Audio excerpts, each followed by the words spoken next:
Week 2 of 2025 has been one of ups and downs, and while we won't have elevation change in this week's track, the track's history has a few of its own. Here to stay on iRacing, though, is the Nashville Superspeedway, clocking in at 1.33 miles in length, and ready to play tiebreaker atop the BRB Buttkicker Cup Series points standings. Welcome to Pit Stop TV and the virtual Nashville Superspeedway in Lebanon, Tennessee. My name is Andrew Cardinale IV with Zach Murtis alongside, and it's a pleasure to join you for coverage of the BRB Buttkicker Cup Series. Tonight's coverage from Nashville is brought to you by the Buttkicker, Ascendance Trucking, Ideal Lease, Sundance Pizza, and by Whiplash Simcams. Zach, it's good to have you back. Last week was fun with Scott, but we missed you, and it's good to have you back here for round 7 of the season, the Castle.io 250 at Nashville Superspeedway. This is going to be a lot of fun.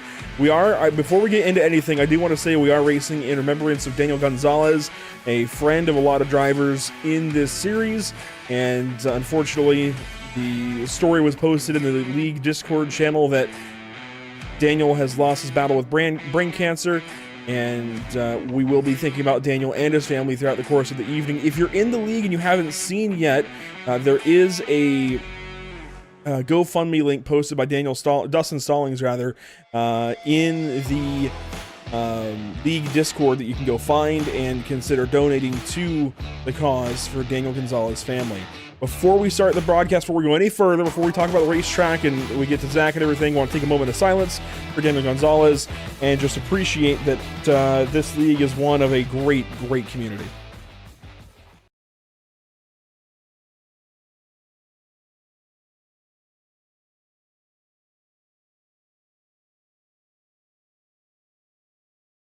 And Zach, I know it's a difficult way to get this broadcast started, but we do have to talk about this racetrack. Nashville Superspeedway is a very fun one. It's a concrete track.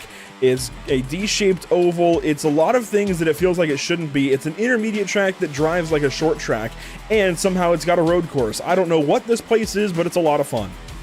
Yeah, I don't think I've ever seen Nashville use their road course, to be perfectly honest. It's actually news to me that it even has a road course, but it's a weird layout. I won't lie to you. It's got a lot of characteristics of a lot of the D-shaped ovals we saw surge into NASCAR in the early 2000s, but it's also got a lot of characteristics of something like Dover. It's concrete. It's a different animal. It's not got a lot of banking, all things relatively considered. It's just a new style thing. I mean, a lot of people are saying it's always just been a placeholder for when the Nashville Fairgrounds Speedway comes back into play. And a lot of people say that they kind of like it on the calendar. They want to see it stick around. They want to see it flourish a little bit more. Maybe have 2 tracks in the Nashville area that everyone can run with, which would put us up to 3 tracks in Tennessee. But with all the tracks we got in North Carolina, I don't think it would be too much of a problem. But I think the layout gives these drivers an interesting task, realistically, going over the course of the night. Because this is not one of those tracks that you can just dive it off into the corner, something like Kansas or Charlotte, and just let it roll. You actually have to ease off more going into these corners because they're not as banked. They're not as grippy, really. And you gotta let it roll more before you can get back up on the throttle and just then you can try to drive it like a bit of a normal D-oval, take it down to the apron a little bit on the front straightaway, try to find a line that works for you, and maybe, just maybe, you might be sitting in victory lane tonight.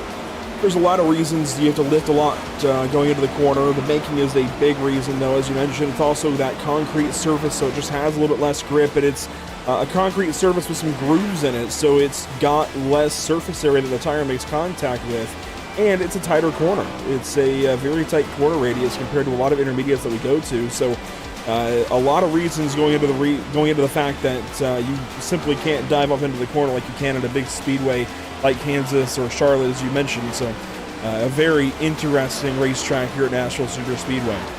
Let's talk about point standings, as Dustin Stallings will go fastest in this practice session. Let's talk about point standings as practice ends and we get into qualifying.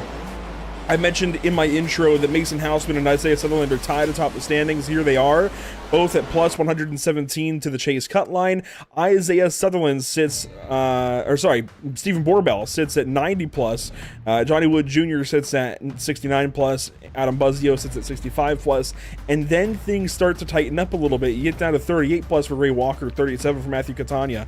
And then things tighten up even more, constrict right around that chase cut line to where you get down to 4 points above the cut line for Zachary King. Even with that Atlanta win, Dakota Camper sits back in 13th spot, 4 out, Carl Pooler 5 out, Scott Fritz 10 out, Zachary Brandfold 12 out, and those are your main contenders. Even with Evan Patinko, I don't think Gavin Rogers is much of a contender right now for the chase, just considering he runs a part-time schedule, but otherwise, your 5 above and your 5 below the cut line right now continue to be your main contenders in this cut line battle, Zach.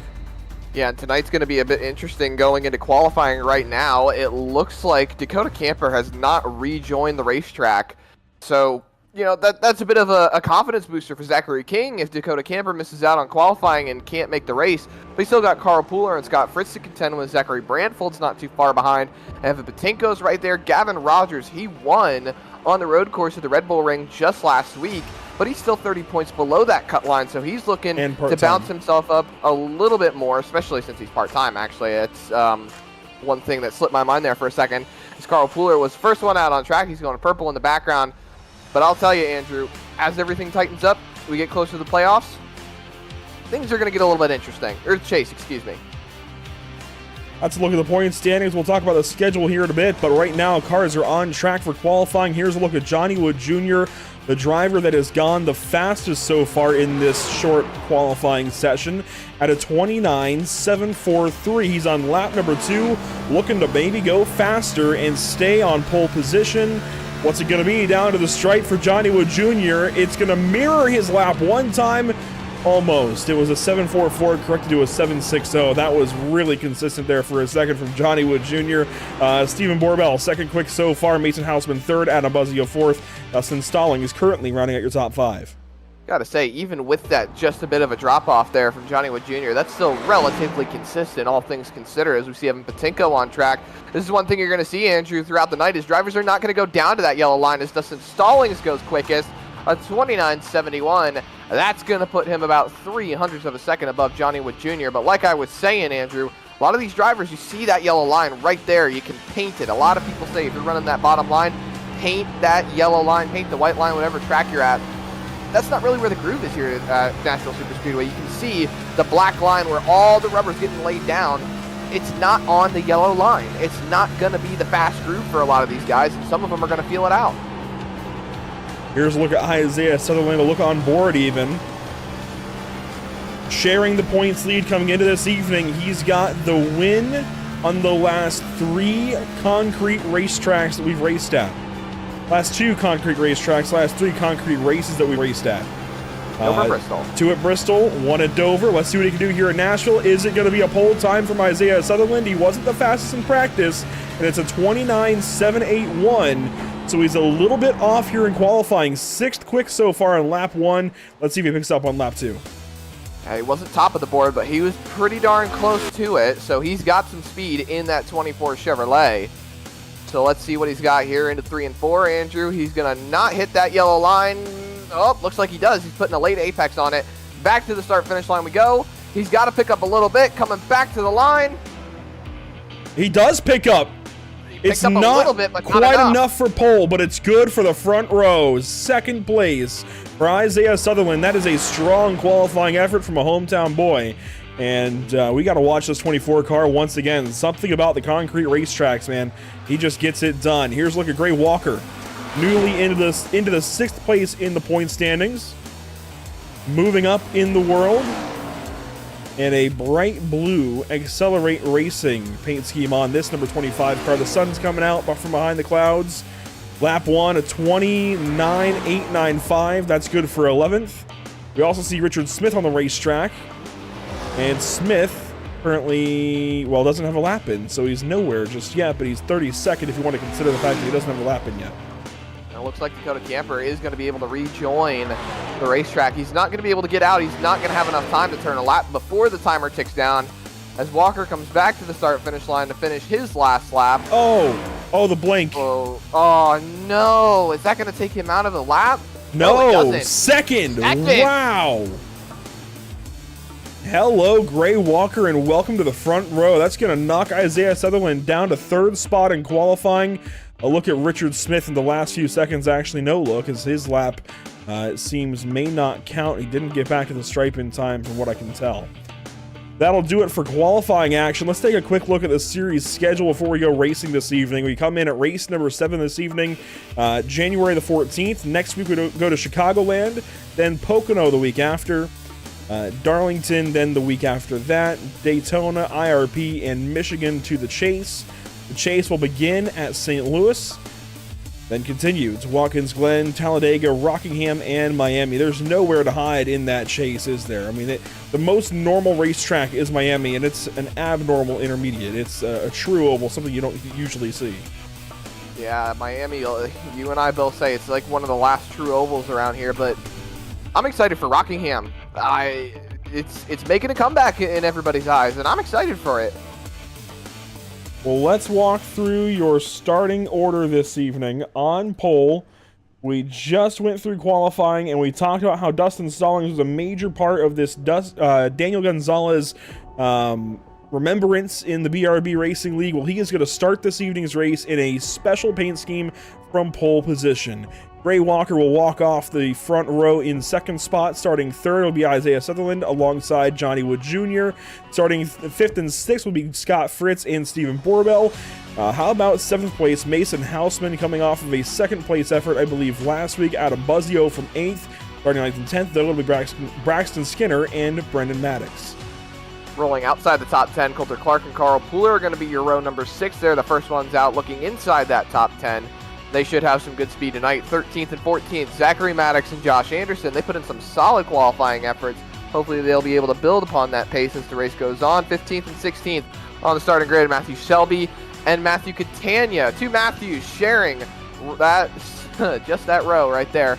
And 17th and 18th, Sam Dyer and Jared Hughes. Sam Dyer had a bit of a spin in his qualifier, so glad to see that he actually picked up a little bit. And then 19th and 20th on the grid tonight, Zachary Brandfold and Eric Jensen.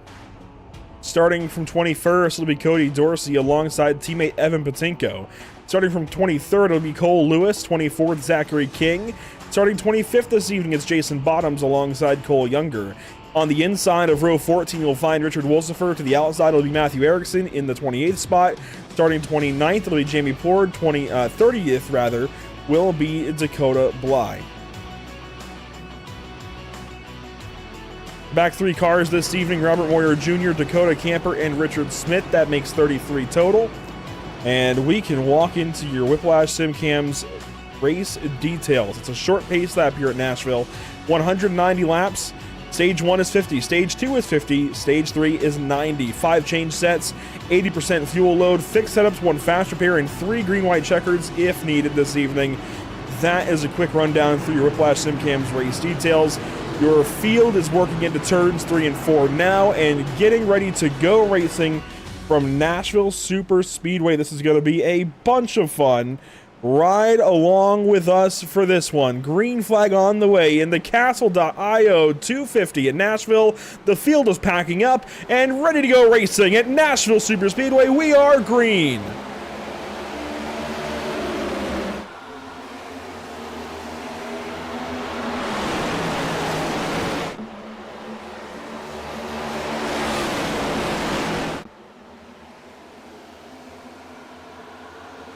Down the backstretch into turn number 3, Dustin Stallings with the race lead. Isaiah Sutherland through to 2nd place. You weren't joking about that 24 being a big contender. He's right on the bumper of that 0 car off of lap 1. And first lap led Dustin Stallings. He's going to try to stretch his lead out to about a car length as they're all fighting for it behind. Up off the 2nd corner, single file for your top 5 or so, and everybody else is racing behind. Down to turn number 3, there's a yellow. Cars spinning through the grass, back straight away. Lots of cars involved in this one. Jared Hughes is slow on the inside. Carl Pooler smashed up. Zachary Brandvold involved. big damage to the rear end of that car on that 55. This will use many drivers' fast repair for the evening. Brandvold, the accelerant in all of this. Oh my gosh. Hughes get a lick right there, and then, oh man, more cars piling in. There's just no grip in the grass. These guys are just sliding along for their lives, and the grass here is like ice. You just keep on sliding and sliding and sliding. So if you were in the southeast and got that ice storm that rolled through last week, it's about the same thing. As you see, Coulter Clark got up into Carl Pooler, and Brandvold did about the same thing, just muscled his way up into another car. And I'm not sure who that was, actually, but it ends up involving Carl Pooler as well. You see everybody just slide through the grass. Cole Lewis got tipped around. Jason Bottoms came rolling in. I mean, there was so many hits right there. That was Zachary Maddox, the Toyota Camry, that was involved in that in-between Zachary Brandvold and Carl Pooler. That was the 14 right there on the outside.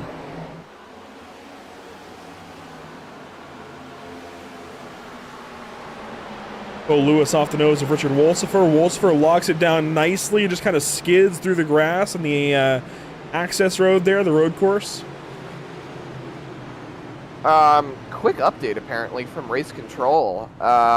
Nothing to do actually with the current caution. So Matthew Selby was given an EOL penalty on the start of the race, and he was sent to the rear of the field, and apparently it was for something in practice, I guess. You saw him pull off as the starting grid was rolling off, but not enough practice. He did not run enough practice. There's a mandatory practice tracker for all of the new drivers, and it's basically to enforce that new drivers run laps and get accustomed to these racetracks.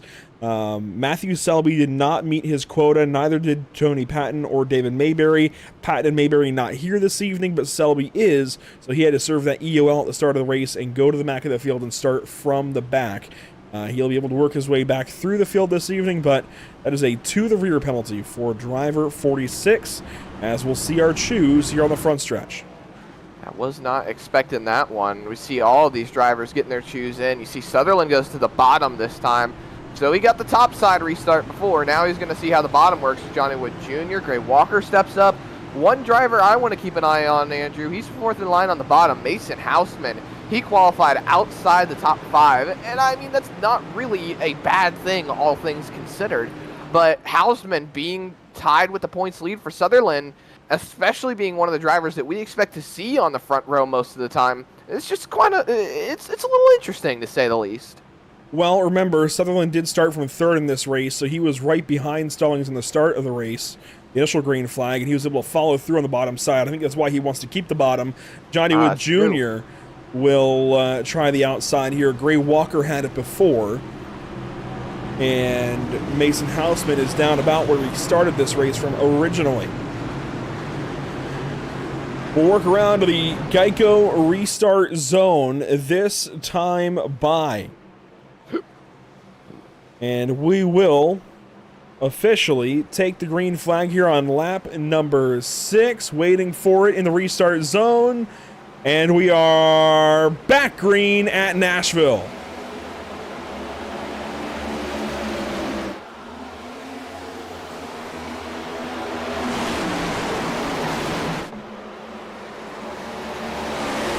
Crashing, it's the 14, Zachary Maddox. Caution is right back out.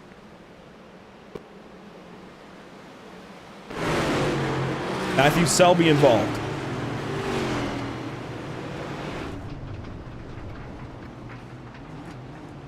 Here you see the 14 of Zachary Maddox turned around in all of this. Not what you expected to see. He got into the back of Braxton Skinner, got down into Coulter Clark. Catania went for a slide but hung on to it, but Maddox around at the end. Dakota Camper got a piece. I'm curious as to how the 46 ended up around, or at least in the grass.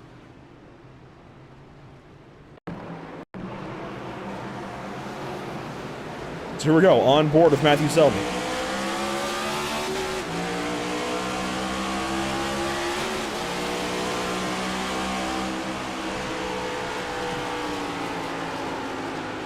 He just went down the racetrack to try and miss this and ended up getting the apron and spun slightly right with the 13 of, oh gosh, I always forget his name.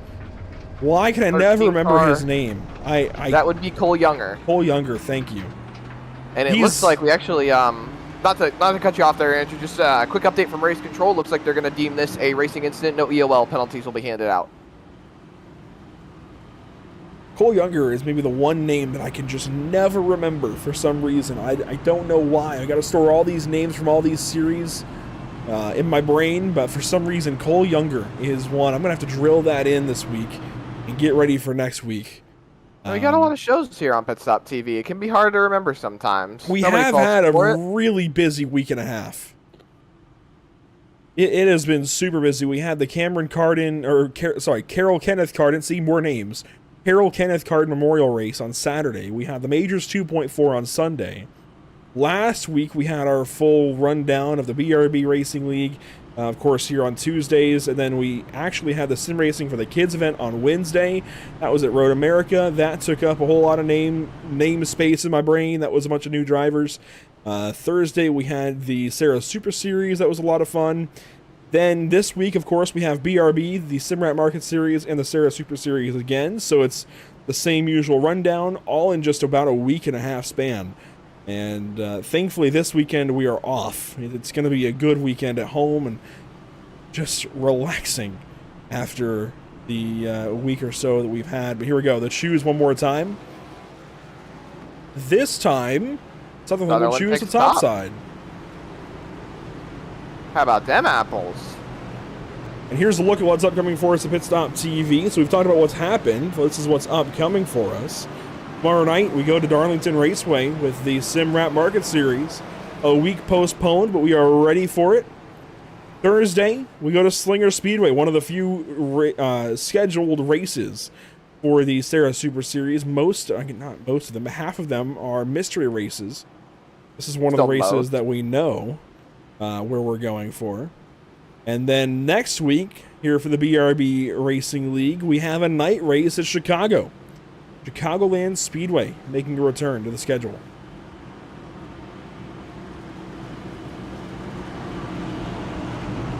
You can find information about all these races on Pit Stop TV's social media platforms, Facebook, Instagram, Twitch, YouTube, and X. But we've got a race here at Nashville. This will be lap 9 completed and on to lap 10 when we get the green flag. Waiting for it here. The field will pile in. Most of the field taking the top side there in the back, but we are back green flag racing at Nashville Super Speedway.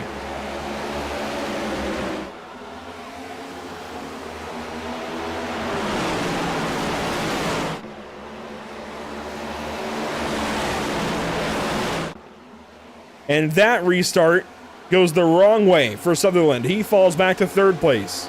Walker to the inside of Scott Fritz. It's okay, though, Andrew, because it's early on in the race. It's only lap 10. This is where you get to test things out. Feel the waters as we bring it back around, and the caution is out again. But lead change. More importantly, the 75 out ahead of the 0, and Johnny Wood Jr. runs the fastest lap of the race that time. There is a caution in the back involving Matthew Selby and Cody Dorsey, and it looks like it's terminal damage to the right rear of Dorsey's car. Checking with Race Control right now. Looks like he will have a pit for a pair flag.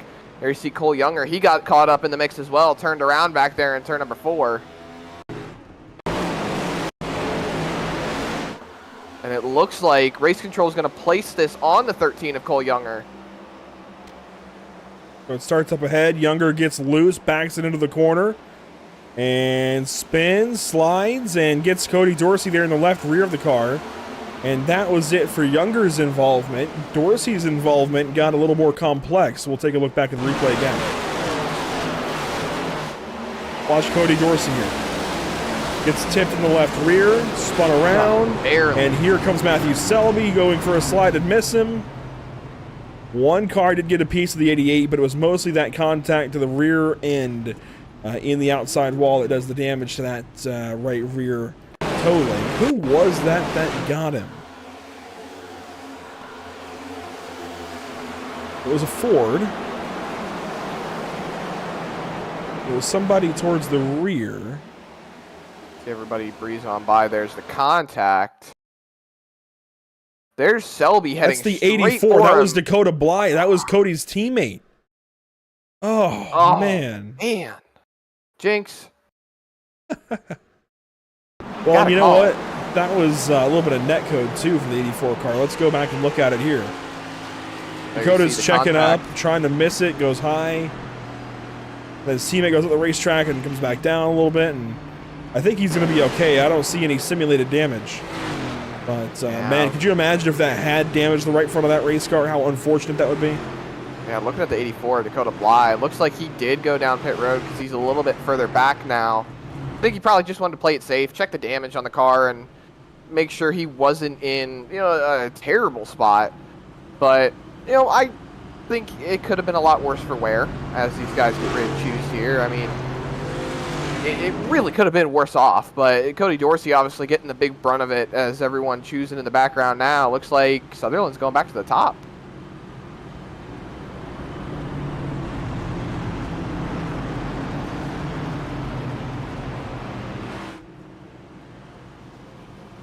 So Johnny Wood Jr. goes down low. Sutherland goes up high. Stallings will choose the bottom. Then Gray Walker in 4th. Scott Fritz in 5th. Brennan Maddox in 6th. Then Mason Hausman. And that'll be Coulter Clark in the 8th position. So things holding pretty steady so far through the course of the race.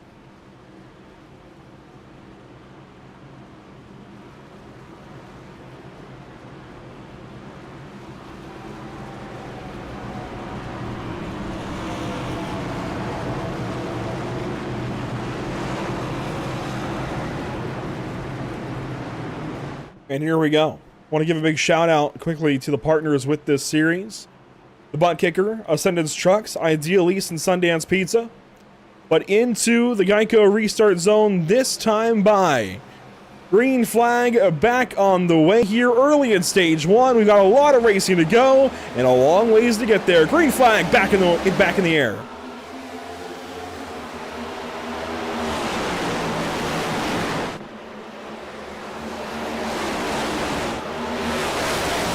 One car sideways, that was Wolsifer, he catches it. We continue. Going down the back straightaway. Everyone just filing on in. Sutherland clear for 2nd. Fritz up to 3rd. We're going to complete 1 lap under green. Ladies and gentlemen, if we complete only 2 more laps, it'll be our longest green flag run of the night. Actually, if we complete this lap, it would be the longest green flag run of the night.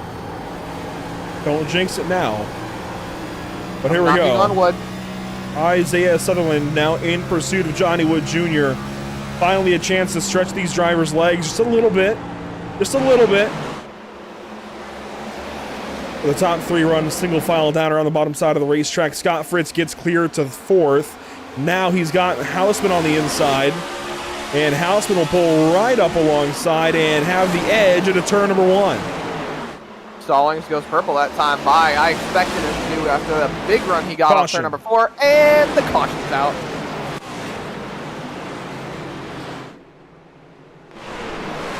I do wonder who this was for. It must have been short-lived. Looks like Race Control's already got a review on it at the moment, so we'll be seeing here shortly. Well, when in doubt, we pick the back of the field and just watch. 1 car, top of the racetrack. 2 cars, Richard Smith and Cole Lewis. If I had to guess, this is a disagreement of who was where into turn 1. Lewis came down a little bit, net code to the 23. And it's a spin. Looking at it right now through Race Control's eyes, and it looks like there's no pit for repair flags, no default flags. Race Control is issuing their review now. Looks like they're ruling it as a racing incident. No EOL penalties will be handed out to either driver.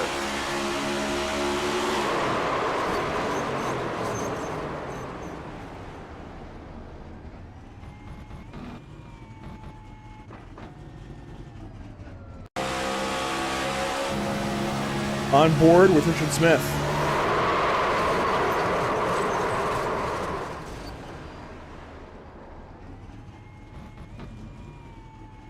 And that's a trip through your ninth caution, not ninth, oh my gosh, fourth caution of the evening. I don't know why I got ninth in there. It feels like 9, I'll tell you. A lot of cars pitting out of this yellow.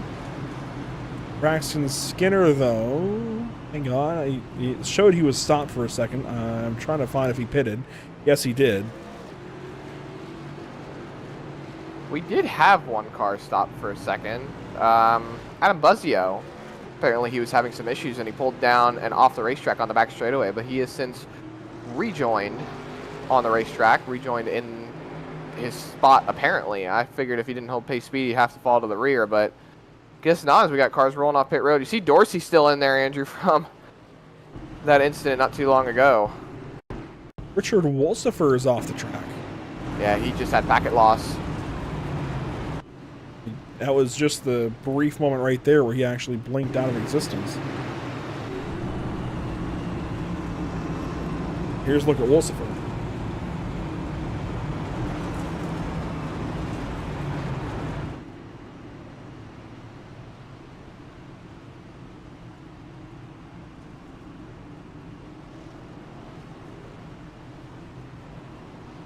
There you go. Wolsifer out of the race.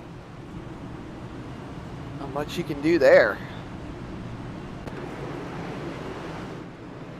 The field will double up. Johnny Wood Jr. inside. Isaiah Sutherland outside. Dustin Stallings inside. Mason Houseman outside. Then Scott Fritz and Gray Walker. Brennan Maddox and Stephen Borbell. Matthew Catania and Coulter Clark, your top 10. And I can confirm, we just got the message from Race Control to all you viewers out there watching at home. Race Control's words, verbatim, clean it up. They want to get some racing in, as do we. With base car lights out, front row set, rest of the field ready to go, Andrew. I think, hopefully, I'm going to knock on wood again, which I'm doing right now. We're going to get some racing in here. It's just guys getting a little aggressive in the corner, trying to keep all the speed they can, get a little free most of the time. That's been most of the caution so far, but let's see what happens here on this green flag. Lap 19 complete. That's a tenth of the way now through the race, and we are back green at Nashville.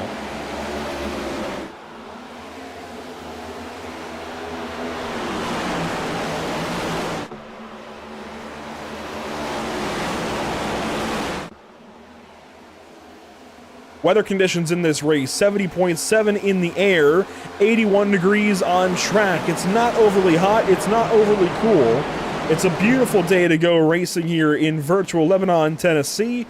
One lap complete off the restart. Yeah, and after that restart, Race Control came over the radio, said that these drivers need to tighten it up just a little bit more. Too much lagging back on the restart. There were a few drivers that called out a few different incidents, but we say clean and green. Everybody majority single file to the top 10. Everybody filtering through as we go through turn number 2.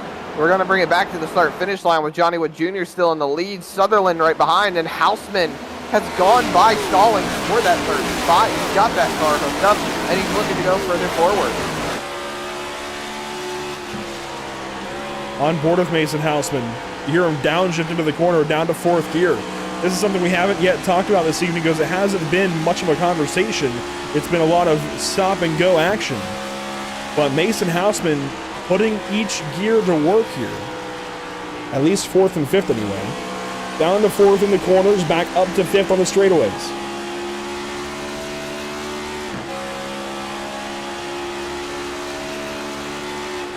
Got to keep that momentum up. Revs drop too low in the corners when you're holding in fifth gear. It's not going to be able to let it roll enough.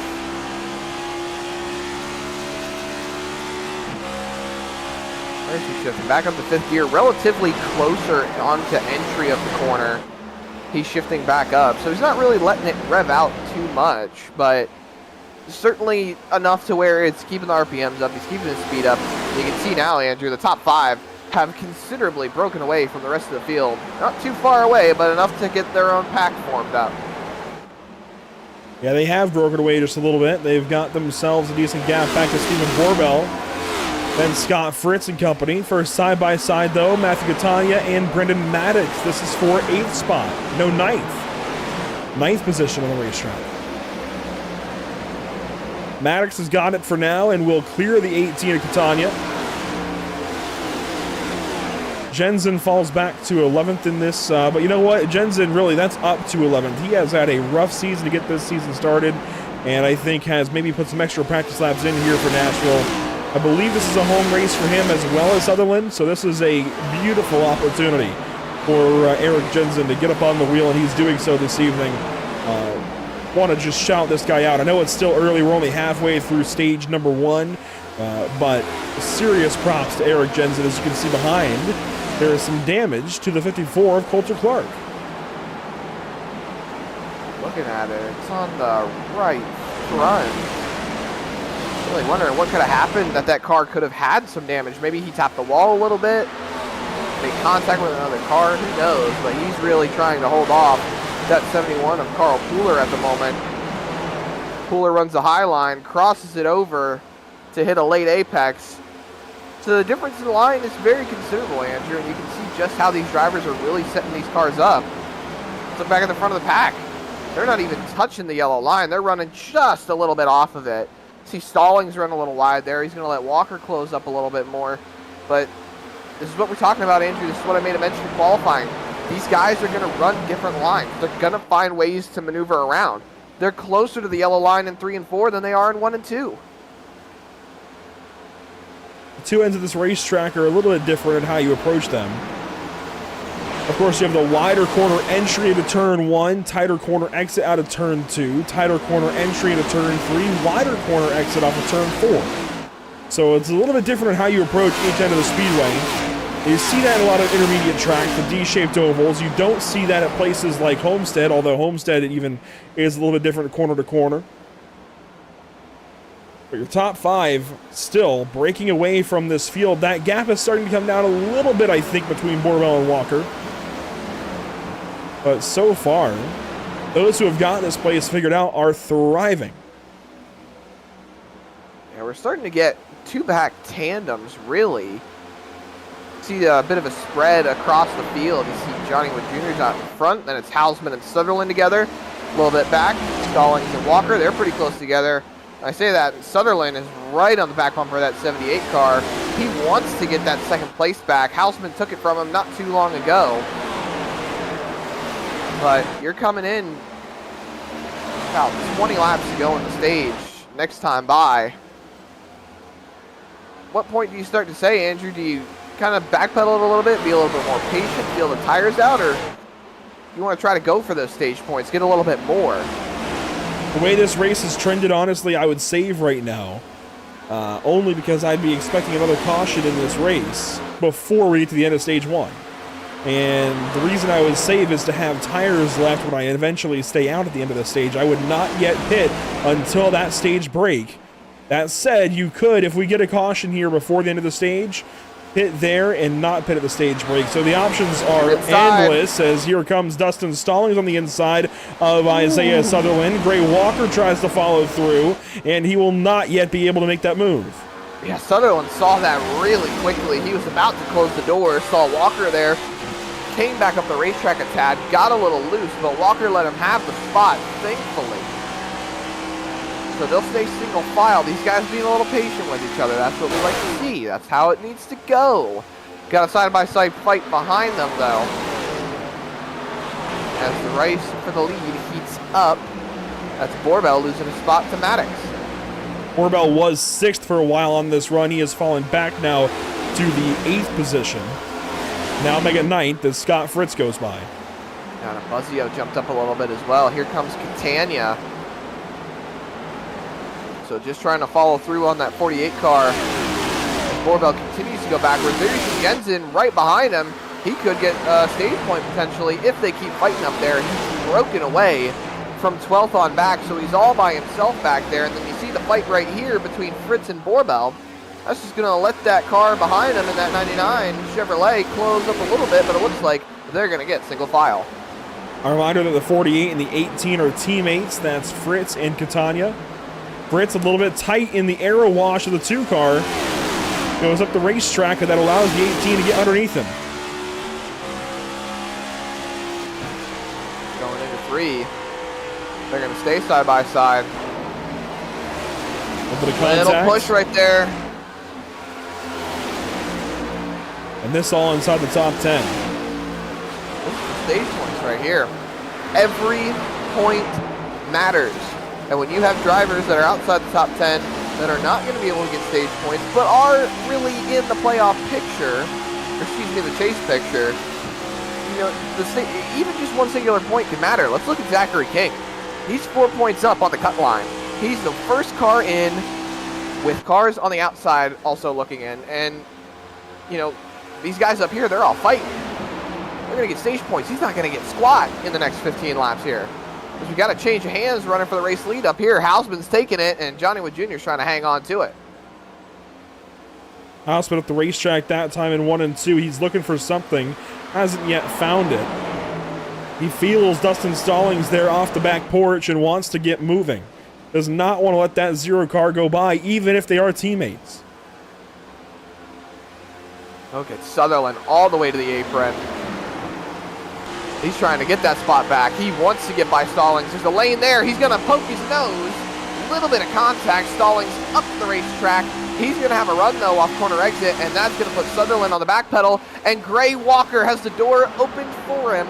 They're going to stay side by side going into turn number 3. Remember the 25 and 24, they swapped spots for second place in qualifying, and Walker knocks the wall down there off the corner.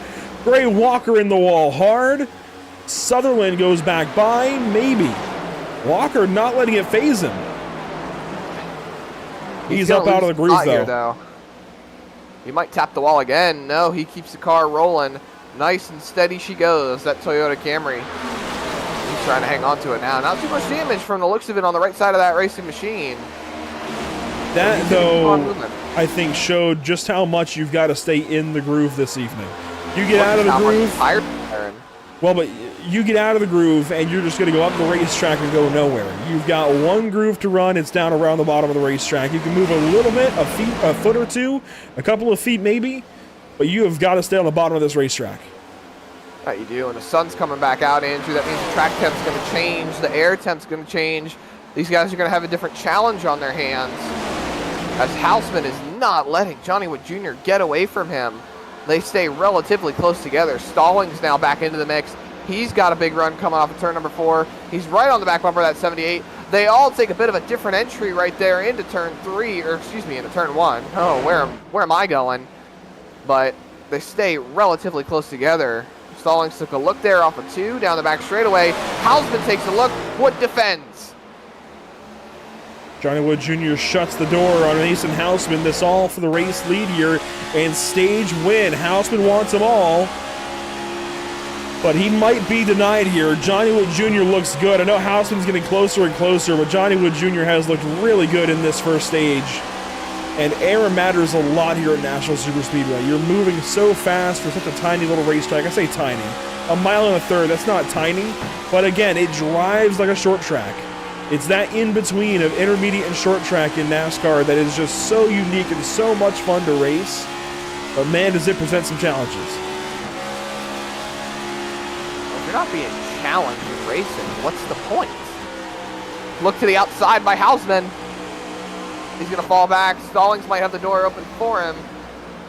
They're going to stay close together, though. Big run off of 2. Stallings take a look. No, he does not. He even stays a little bit further out of the groove than Hausman does. Gray Walker has fallen back significantly, but here comes Stallings on Hausman. Right to the inside. And to the inside even of Johnny Wood Jr. He got the 75 car loose in turn 1. Jacked him up just a little bit. He got there anyways.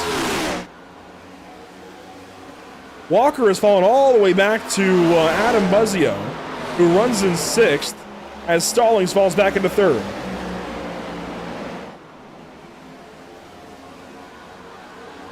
Not too much longer left in the stage. the race for the lead. All 4 drivers have a shot at it. Look at Sutherland taking a look to the inside of Stallings. Stallings is way out of the groove. Doesn't hit the wall. He gets near close to it, though. That again showing why you've got to make the bottom of the racetrack work for you. You just can't go up high. You can take a slightly higher entry and, you know, get the corner off just like Stallings did and get a run. But if you try to run the top groove at all through the entirety of the corner, you're just going to go backwards. Houseman relinquishes that spot to teammates Dustin Stallings. 6 laps to go in stage 1. And Gray Walker has fallen all the way back to the 5 car. Here comes the 2 as well of Borbell. Deeper in the top 10, it's Brendan Maddox, Matthew Catania, and Scott Fritz, your top 10. There's a battle between Jared Hughes and Dakota Camper and Zachary Maddox. They fight here for 14th spot. But the excitement so far this evening staying at the front of the field with 5 laps to go in stage 1. We keep on rolling. That's how it goes. Stallings, high entry. Cuts it low. Gets a run. He's running out of time, though, Andrew. We're coming to the end of stage 1 here, and if he wants these points, he's got to go for them. All he's got. Look at the run he's got going into turn 1. Takes a higher line. He's going to cut it again. He's getting aggressive. He's driving with a purpose. You can tell. He's going to go for it here. You best believe he's going to take a look to the inside, or maybe not. You can tell, though, Dustin is driving with a purpose. He is aggressive on the wheel right now, taking that higher entry, cutting the wheel down low at center, and trying to get these runs off the corner. 3 laps to go in stage number 1. Dustin Stallings wants this bad. Oh, you look at the front of that hood. He's got a reason to go for it right now, Andrew. He has got all that weight on his shoulders with the scheme that he's running. You best believe that he wants to do it and get it done for a friend that this whole league felt so close to them. Another high entry, cuts it low for turn 4, trying to get a run. Big exit right here. 2 to You go in the just stage. stall out when you get close to the leader. There's lap traffic ahead, though. Could play a factor. It might not, though. They might Way run up out of there. laps before. Yeah, that lap traffic is way up there. I don't think they're going to get there at all. Lap and a half to Going go. for it again. You see Houseman here in this shot is backed up to Sutherland. Look at how wildly different their entries are to turn 3, but they exit at the same spot of the corner. 1 lap to go in stage 1. Here comes the 0 car. He's been as close as he's ever been going on corner entry. He might take a look. He goes right back to the outside. Gets on the quarter panel. Cuts it back down. He's going to try his hand again at another run. I would have taken it to the inside in turn number 1, honestly. But coming through 3 and 4, he's going high again, Andrew. Let's see what he's got. He's going to try it. Gets back to the gas, and it's just not going to be enough. Stallings runs out of steam. Johnny Wood Jr. is going to win stage number 1. Talk about running out of steam. Houseman and Sutherland were pretty further back at the end of the stage there, looking at timing and scoring. I mean, they were 6 to 8/10 of a second further back.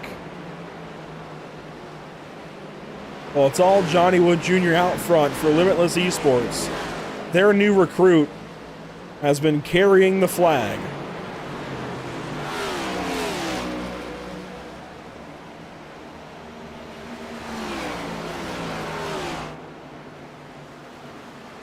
We'll talk to Johnny Wood Jr. here in a moment.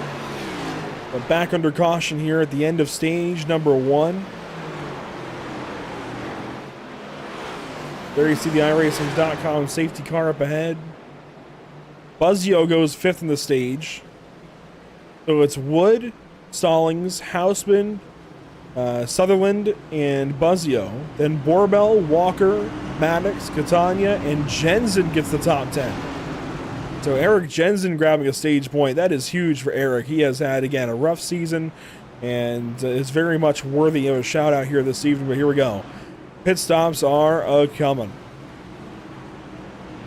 Whole field, single file into the pit lane.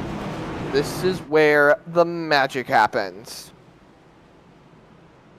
Got one car staying out. That was Wolsifer. He wants to get his laps back after losing a bit of time on the racetrack after his incident.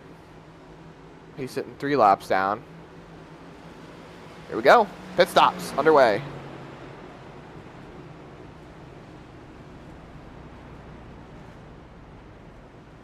Should be pretty well cut and dry. 4 tires and fuel across the board. I don't expect anything different out of these guys. We should see rights and then lefts. Yep, lefts going on now. Maybe a faster pair or 2 out there, but it's going to be Johnny Wood Jr. to the stripe. No, Dustin Stallings gets the edge.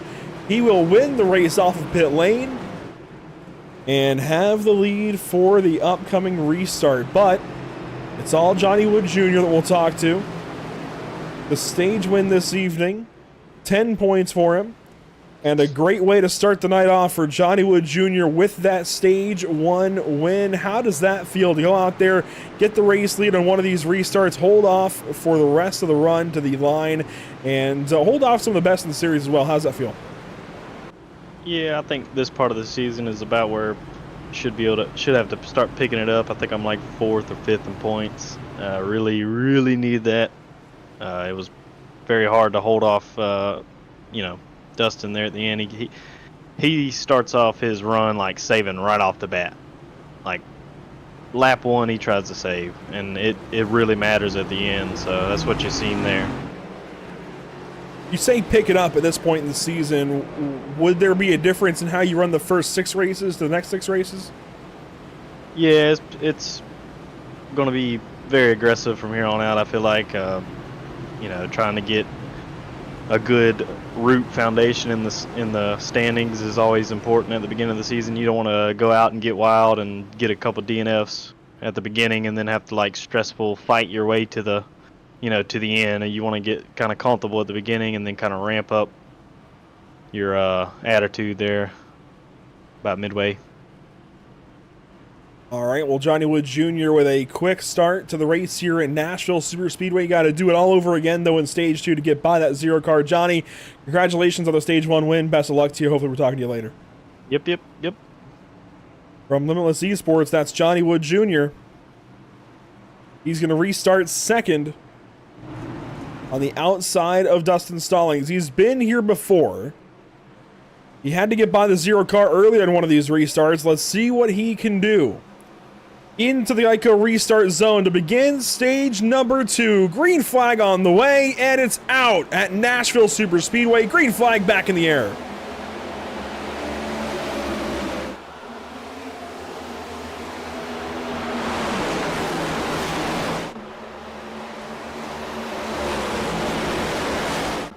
Mason Houseman straight through to second place. He puts the kibosh on everything that Johnny Wood Jr. had drawn up.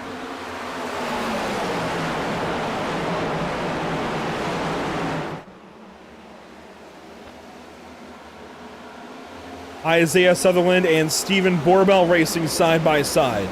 That's for 4th position.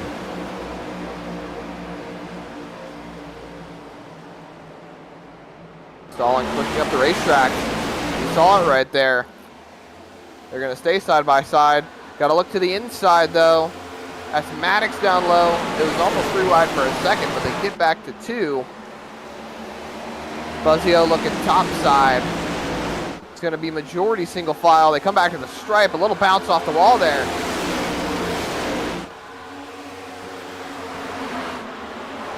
Buzzio to the inside of Borbell. Going to pass up the 2 car, his teammate, and slide up the racetrack a little bit. That makes him no longer clear. That's going to bring the 2 right back into the fight as we've got a fight sparking up for the race lead. Dustin Stallings inside. Mason Houseman outside. Teammates out front, and Stallings lets Houseman go ahead. Side by side behind him, though.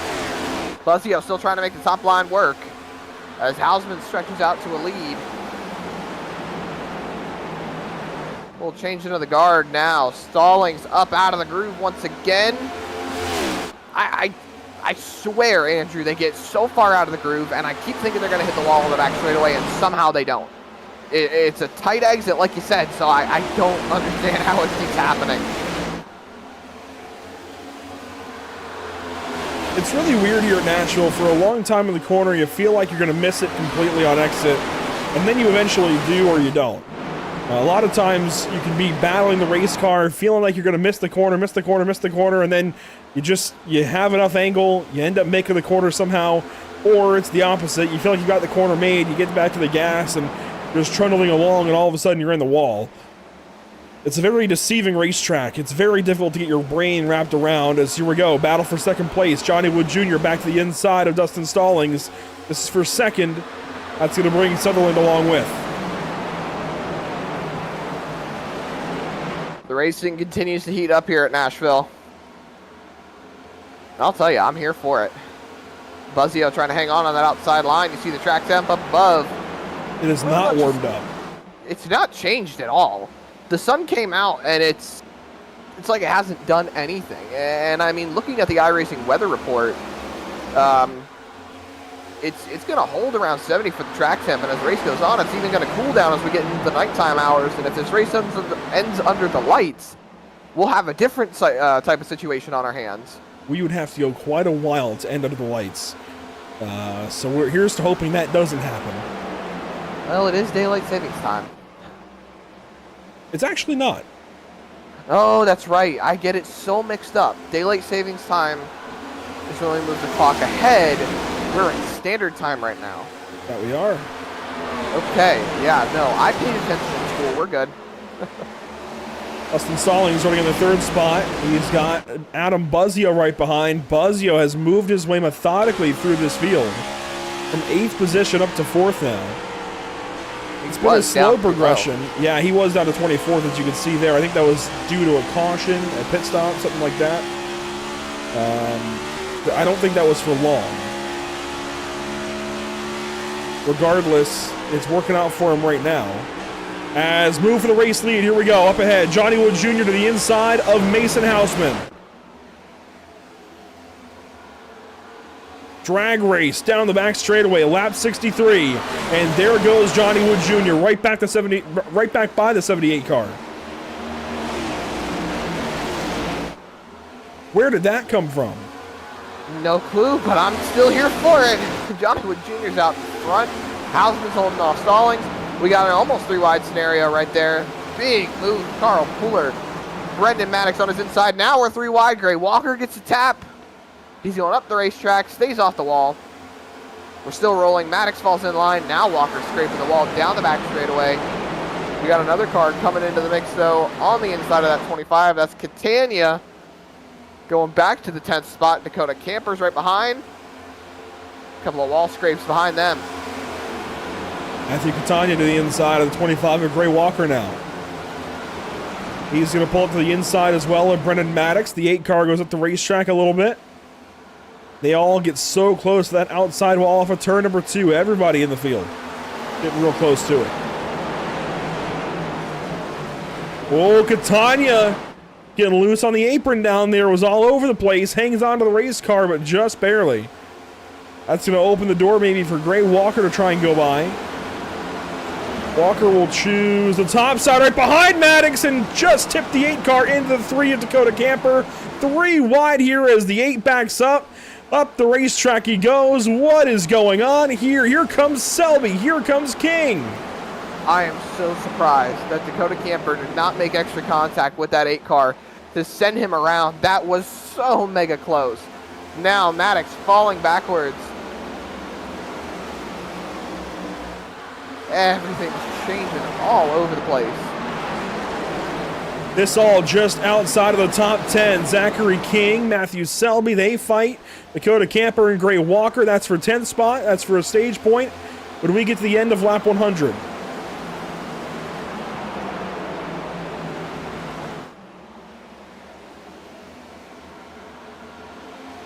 Drivers moving around, feeling it out now. Trying to move forward while not getting into each other. Easier said than done. Zachary King to the inside of Selby. That outside lane is getting a good run on corner exit, all things considered, even though that bottom line is going to be where these drivers want to be when trying to make passes. Ooh, contact. Selby gets a big wiggle from King. want to mention out front, you're not missing much. The only thing you have missed is Adam Buzzio going through to third place on Dustin Stallings. With a 5 car up a spot. Actually, Race Control just came over and said that the 24 is having some, how we put it, connectivity issues. And if it does not clear up, that they would have to step in and make a call on that.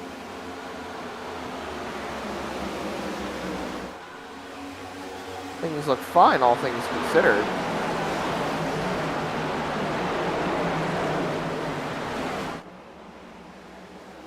Buzzio just challenged the inside of Houseman. Now he gets the wall. Buzzio falling back to the outside of Stallings into turn 3, and he will lose that spot right back to the 0 car. This all on lap 70 of 190. Lap 70 complete, 120 to go. We're starting to move along after the early cautions that plagued this race. Wrong. Don't say that. Don't you say that. Here comes Houseman to the inside of Johnny Wood Jr. The fight for the lead heats up. Wood Nearly comes down, some contact between those two. but an easy pass through and through. Mason Houseman to the race lead. You see Borbell and Fritz fighting behind them. They're fighting for 6th behind Isaiah Sutherland.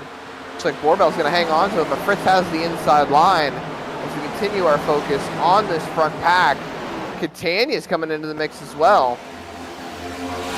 Fritz clears. Borbell gets up to the 6th spot. There you see Catania, Pooler, Camper. That's your top 10. Now this changes things too, Andrew, because now you've got Dakota Camper up inside the top 10. He's looking at potentially getting stage points as this race goes on, as we got to fight for 2nd. And that could potentially upset Zachary King, who's outside the top 10, not getting stage points. On a different note, I think the 75 of Johnny Wood Jr. just got played. I've been watching the 78 and the 0, and they let the 75 go more or less earlier in this stage just to run him back down and pass him up later in this stage. And they've stayed all pretty close together, so it wasn't much of running down. It was more so just finding a move to pass, and they've done that. I think they played him.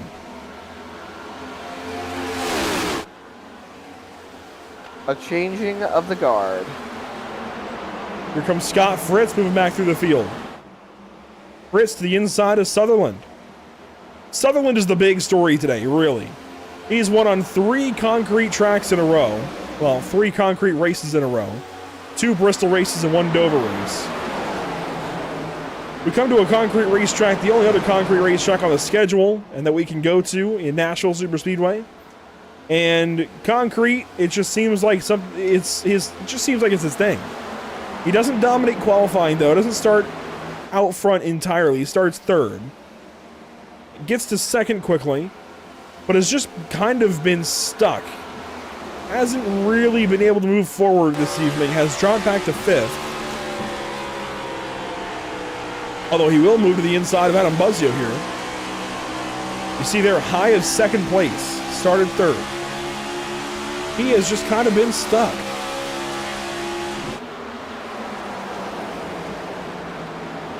You don't want to stay stuck for too long.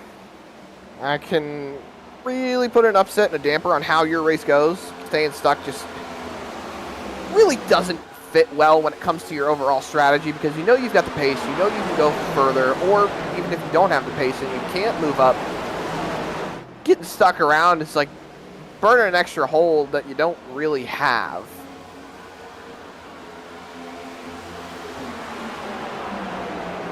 Well, battle for 2nd. Right ahead of Sutherland. And oh, Johnny Wood Jr. got into Dustin Stallings there. That spices things up a little bit. Here comes Sutherland on the outside of Johnny Wood Jr. Maybe looking to make it 3 wide, maybe not. I doubt it. I doubt he wants to go 3 wide. But I bet he would if he had to.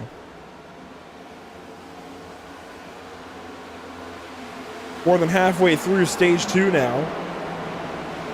We've got a nice little pack from 2nd through 6th position of Stallings, Sutherland, Wood, Fritz, and Buzzio. Houseman's not too far up the road, though. Only a couple tenths. So things are still relatively close together, all things considered. But I don't know, Andrew. Things can change on a dime so quickly. We've seen it time and time again. But the fight continues. See Sutherland fall in right there. So Stallings fully clear. He's going to try to run down Houseman.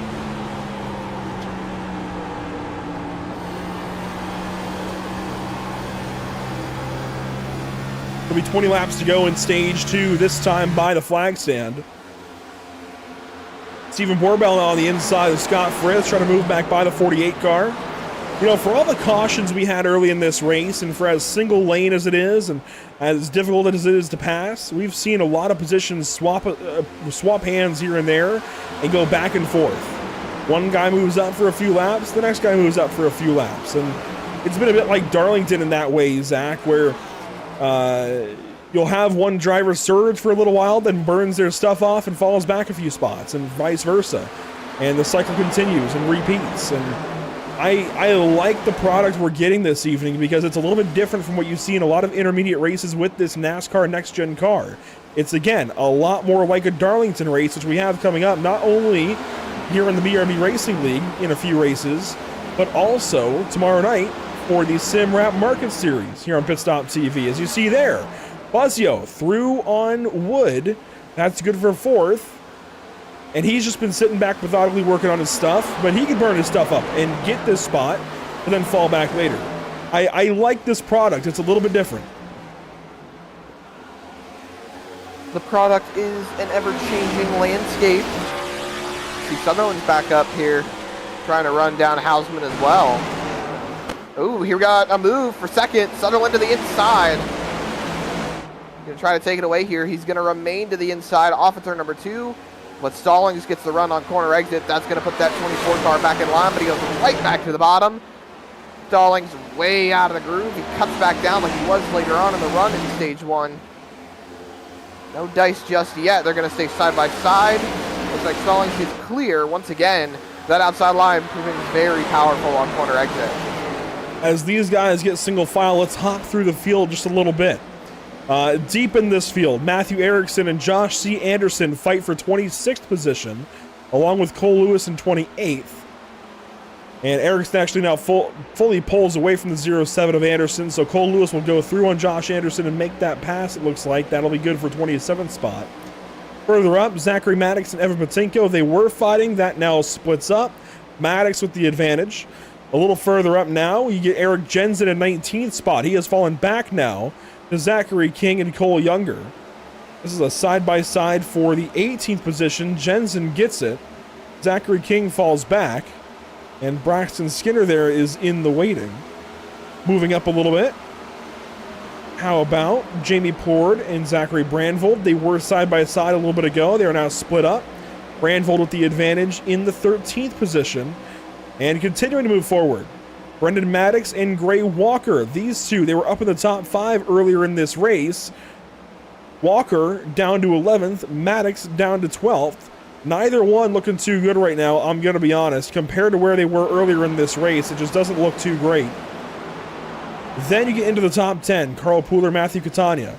This is for 8th position, right behind all of those leaders we've been talking about for the last 20 or so laps. Further back, guys like Zachary King fall. It just makes me nervous for his playoff contentions right now. I can say playoff, it's a chase for the BRB Buttkicker Cup Series, but like you've been talking about, Andrew, it's like the top 10. Look at it. Dakota Camper is sitting in that top 10. That's 1 point. Great, 1 point. Whoopee. But that's 1 point that he's going to knock down on Zachary King. That's going to put them 3 points in difference of each other when it comes to the chase. But when it comes to where they are position-wise, that's going to put, what, if I'm doing my math right, 6, 7 points up on Zachary King once we leave Nashville right now for Camper in 10th and King in 20th. You know, I don't know how much stock I put in the points just yet. I think we're still a race or two out from having a real good picture of the chase grouping. But let's take a look at the standings again anyway. Caution. So no, we won't. Yellow flag is out. Well, we Eric enjoyed that Jensen. green flag run. Oh, no. And Matthew Erickson just hit him.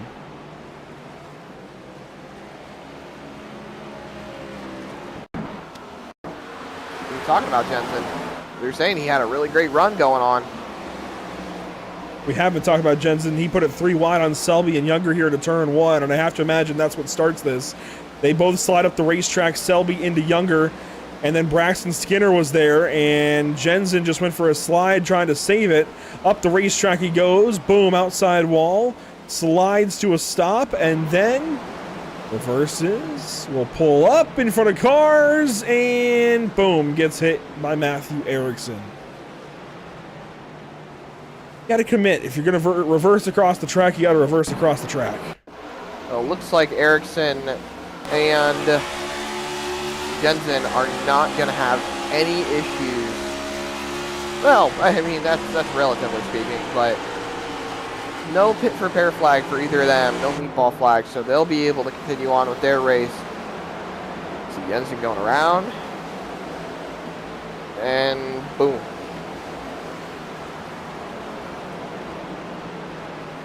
Wait for it, wait for it, pow.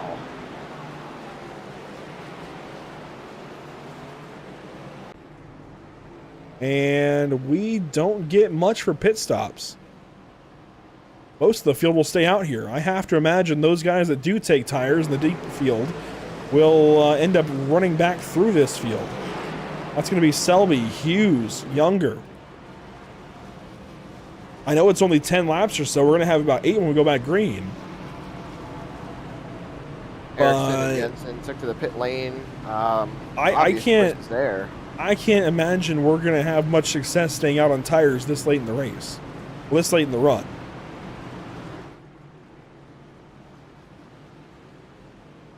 Looks like race control is handing out that EOL penalty to the 99. Kind of clear, cut, and dry on that one, I'll say, as they come across the line to choose this time by. And Houseman low, Sutherland up top, Stallings low, Buzzio high. What goes low? Pooler goes top, so that's your first 3 rows handled. The rest of the field falling in, like you said, Andrew, going to have about 9 to 8 laps to go. Ward chooses top. Gray Walker chooses top. Johnny Wood Jr. on the bottom. Dakota Camper on the bottom. They're all looking for track position now to gain as much points as they possibly can as we come towards the end of this stage.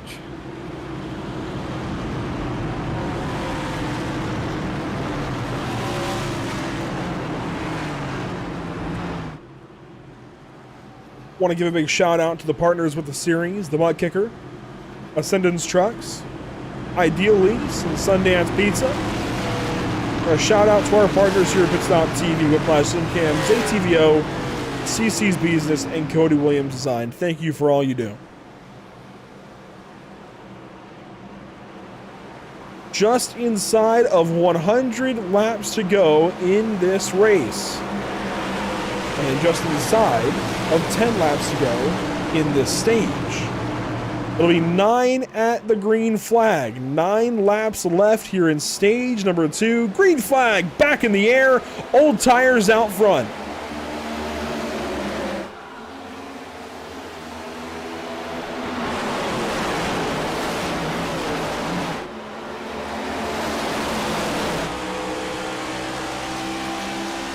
Watch Jared Hughes on this restart. We're on board with him now. He's the first car on tires. He's going to tear these guys up, I think.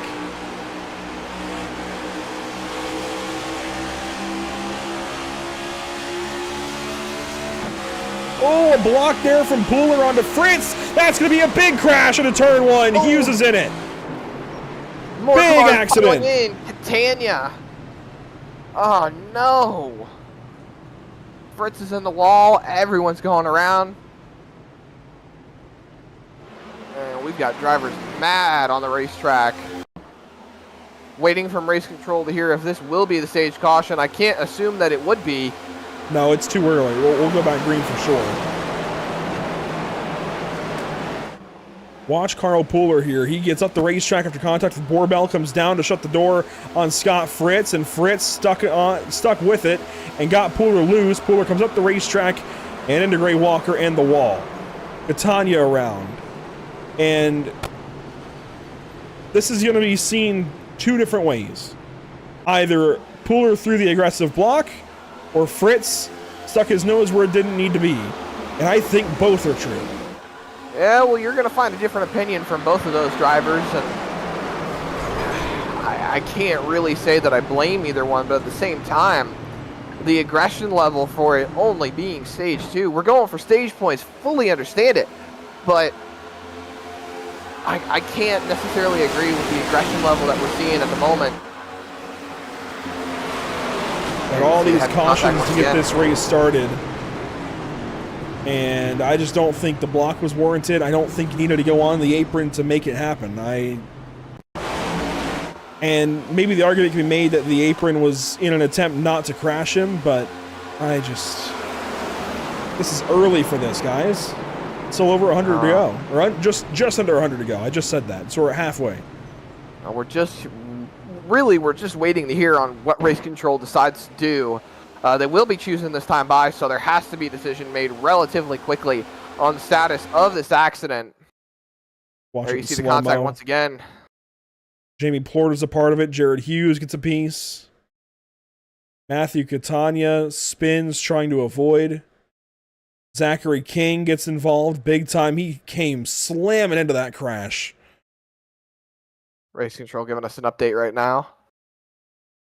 So, by the looks of it, race control is going to deem this incident a racing incident. No EOL penalties will be handed out. They're going to call it as it.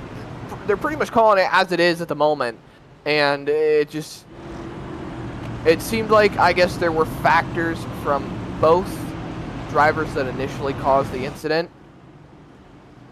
Yeah, so that's either, in my opinion, you got two ways you can handle that. You can either penalize them both, or you can do nothing. And I like the do nothing approach, because that way at least maybe they're still both mad about it because they feel like the other guy should have got it, but then they're not double mad at you because you gave them a penalty and they're mad that the other driver should have got it. So I think that's probably the best way that race control could have gone there, because somebody's gonna be mad either way. You may as well do nothing and say, hey, you both could have done something differently there. Just don't do it again.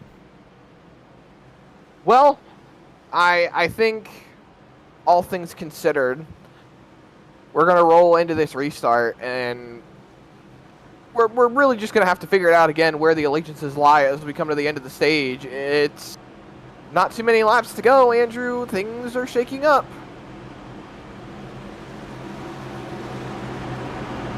Shaking up they are. We're going to have 4 laps to go.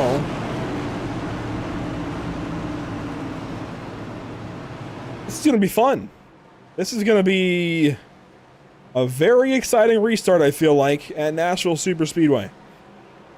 4 laps to go in stage number 1. The sun pokes back out from behind the clouds, waiting on the green flag, and there it is. Green flag is back out at Nashville. Let's settle stage 2.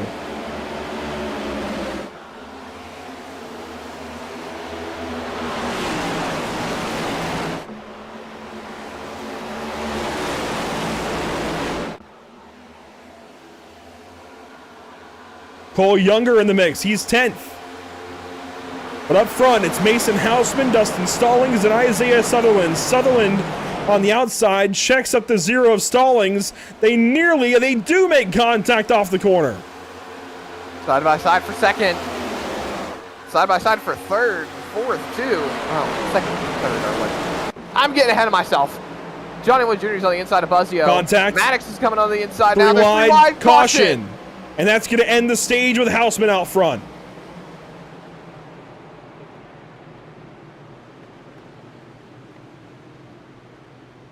Now, what happened here? Dakota Bly seems to be slow and smashed up. My guess would be that he's involved.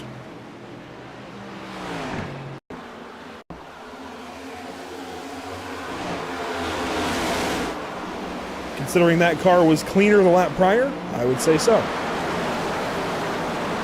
Jason Bottoms back here in the 87 car. Dakota Bly, oh my gosh. Carl Puller was in the wall way before Bly got there. And Bly was just up the racetrack to begin with. He had nowhere to go to miss that. Carl Puller has a meatball flag, so... Racing with Catania and with Moyer. Catania just stayed up the racetrack a little bit and netcodes Puller, and that's so interesting to me. Because if you look at the teams that were involved in that last controversial crash there at turn 1, it was the same two teams. It was Fritz, Catania's teammate, and Puller who had that contact. Now it's Catania, Fritz's teammate, and Puller who make contact into turn 1. Same corner, same teams, different driver on the one side. And this, I think, has a little bit of netcode. It just might. I think Race Control actually called it as such. Watch it here. I was communicating with them at the time, so I'm not sure on the call completely. Yeah, that looks like a little bit of netcode right there. They might have still made some contact, but there was some netcode involved. That right front tire is just yawed out right there. Also getting word on Race Control whether or not the stage finish is official with how it all shook up. And we see some cars have stayed on the racetrack. As the race off the pit road now.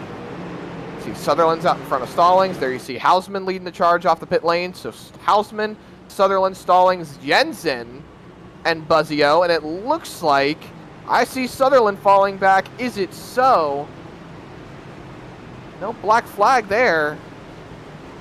But can give you a slight update. Looks like Carl Puller has called it quits for the night. He is done for the event. Let's bring in Mason Hausman. Mason Hausman, our Stage 2 winner, able to win the race off the pit lane, and will stay out front, sort of, as we get ready. Some cars staying out. What do you think of that, Mason? It's going to be interesting. Oh, whoa. Okay, that was super late by them. I'll have to take that up with Race Control there, but I don't know. We'll see how it is. I know these guys only have, what, like 9 full-lap tires? But I guess they have had a couple caution laps on them. But, you know, it'll be interesting. I know me and Dustin have got some fast cars here tonight, trying to improve that Mavericks up here to try to fight for a team championship. But, yeah. To help you out a little bit, Patinko and Selby are on 11-lap tires. Catania and Wolsifer on 5 and 6-lap tires. That kind of tells you when they each pitted. But this has been a very fun race watching you, Stallings, and Sutherland go at it lap after lap, and Johnny Wood Jr., although he's a little bit further back now. Between you, if you had to pick somebody other than yourself, who do you think has the best car this evening? Isaiah. This is kind of hard. I want to say Dustin, but Isaiah's got a lot of long-run speed. I can keep doing this interview through the race. I am perfectly fine with that. But, yeah, as right now, probably Isaiah. Well, we're going to move you back up and let you focus up on this restart. We'll talk to you again later. Congratulations on the Stage 2 win. Best of luck. Yes, thank you. We'll talk to him a little bit later, maybe, as we go back green, this time just on the far side of lap 100. A slow restart from the top side. Wolsifer goes nowhere, but the green is back out.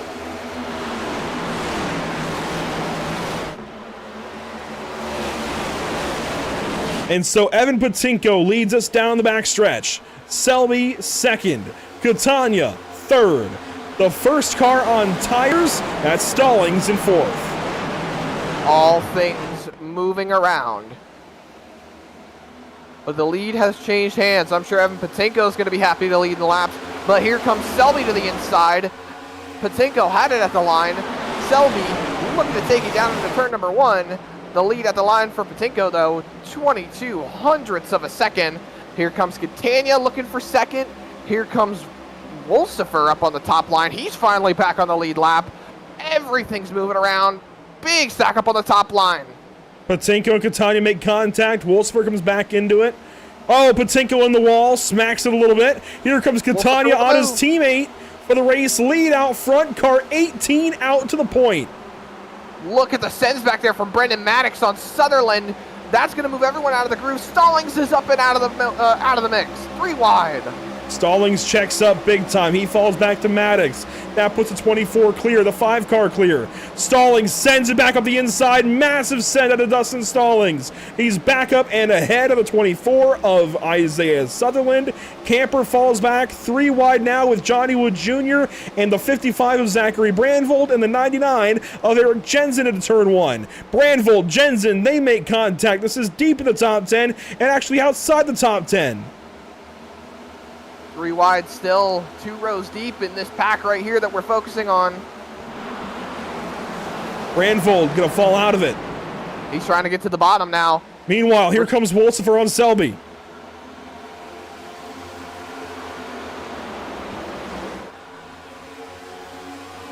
Still side by side. Hausman looks to behind Wolsifer. Ooh, there's contact. Selby's up the racetrack. This is going to open the door for the 78.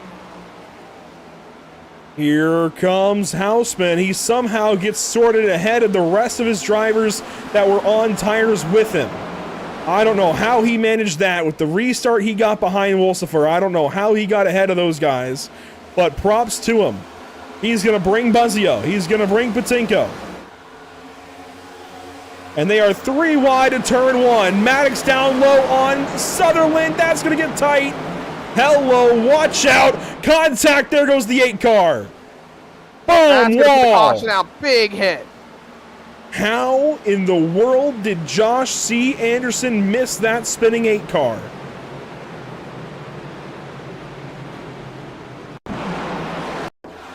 This is, I'm going to be honest, a little bit self-inflicted from Brendan Maddox. I hate to say it. He dives and gets checked up as a result and then gets hit. He's got a run here somewhat on Sutherland. He looks and takes it. Sutherland gives him the light of day, but he checks up and then Borbell's there behind him. And actually it was contact with Fritz. Wow. That's some heavy contact right there. Hope he's got a faster pair left. Well, looking at the race control. Well, watch this real quick. Watch this from Anderson. Right behind Hughes, he checks up, goes way up the racetrack. Watch this here. Woo! Woo! Woo! That's Wow. what we call need to change the pants right there. That's a code brown is what they say. Code brown indeed. But I can tell you from the race control scoring, it does not look like Brendan Maddox has a pit for a repair flag. He's still out on the racetrack, actually, Andrew. He's coming down pit road now. He's going to get that car fixed up, so hopefully it's not as bad as we think. And it looks like as they're passing the line, race control is saying they will be choosing this time by. A couple of cars have also taken down to the pit lane, so there are quite a few takers under this caution flag as we've got just over 80 laps to go. And By the way, we've got access to the league holler chat, and boy, it's spicing up. It's some reading content for sure at this point in time. And oh boy, there are a couple of drivers that are not happy right now. Their names rhyme with Uller and Ritz. tempers have been flaring a little bit tonight. It's definitely been an interesting evening, to say the least.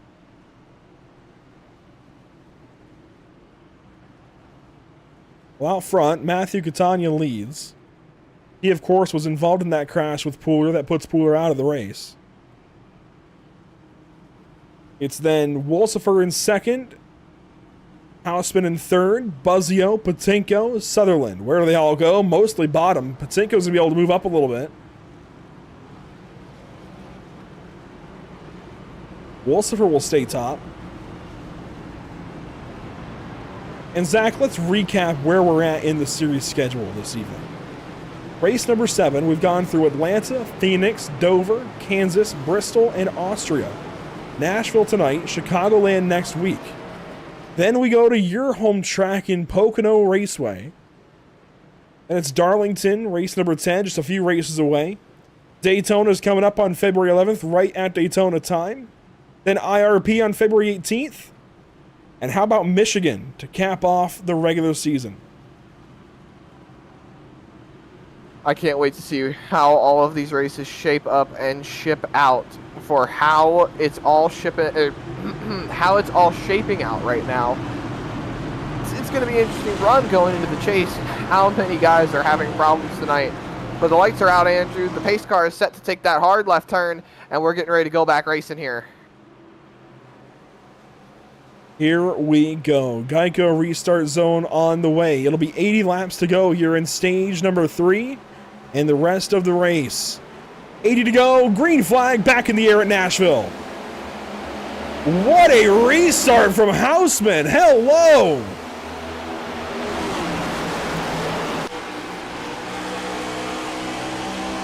Right up to the back bumper. Wow, how is Catania going to respond to this? Houseman's on tires, Catania's not. He pulls the defensive line going into turn number 3. That chops all the air off of that Toyota Camry from that 78 car of Mason Houseman. They're all side by side behind except for Wolsifer, who's clear out in front in that third spot. Sutherland down at the bottom. They might get 3 wide here. Houseman peeks to the inside of Catania, nearly loosens him up. This is for the race lead as they battle behind. It's Catania. It's Houseman. It's Wolsifer. This is honestly what Mason Houseman wants to see. He wants to get a little bit further out in front. He wants to make quick work of this 18 car because that's going to allow him to build an advantage on the other drivers that do have tires as well. So he's going to close the gap as much as he possibly can. He might get pretty aggressive, but he might get a little too aggressive. He's up way out of the groove. Gets a run here, though. He might pull up next to that 18 car going into turn number 3. Well, let's look at this from the fuel perspective. There we go. There is the move. The inside for the race lead. Dives on Catania. And is he going to have the edge here to the stripe? It's going to be close. Catania's got the run. But into turn 1, here comes the 78 car. Contact! Catania turned into the 78. Timing and scoring had Catania ahead by 4 1,000ths of a second, so he led that lap, but he won't lead the next one because Mason Houseman is clear for the race lead. On board with Catania, he sends it in, trying to get to the back bumper of the 78 car. I don't think he liked turn 1 very much, but he doesn't get there. No dice for the 18 car. It's going to be the 78 out front. 78, 18, 56, 24, and 5, your top 5. Catania dives again, trying to get there. No dice again. The top 10 has been a full shakeup, though. Patinko, 6, Flord, Stallings, Brandfold, and Johnny Wood Jr., who was leading this race earlier, who had one of the more dominant cars of the race. He's sitting just inside the top 10. So with things shaking up as this race moves into the completion stages, everyone's fighting for all the track position that they can get. And Catania, still on the older tires than Houseman, he is hanging on for dear life for that second spot. He's not letting that 78 get away. And I do wonder how long these guys are good for on fuel.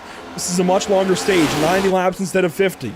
I wonder, being that we're on an intermediate track and 80% fuel load, while we know they can go a full stage, it sounds like, it looks like in stage 2, right? I don't think they can go a full stage 3. I don't think they can go a full 90 laps on fuel. I think they're going to have to make a fuel stop at some point, whether it's under caution or under green. At some point, I think these guys need gas.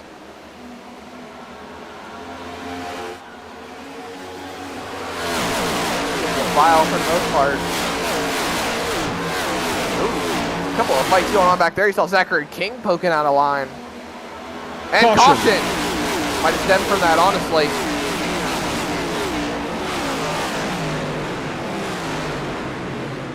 Sure enough, go buy yourself a lottery ticket. It's the 51 around.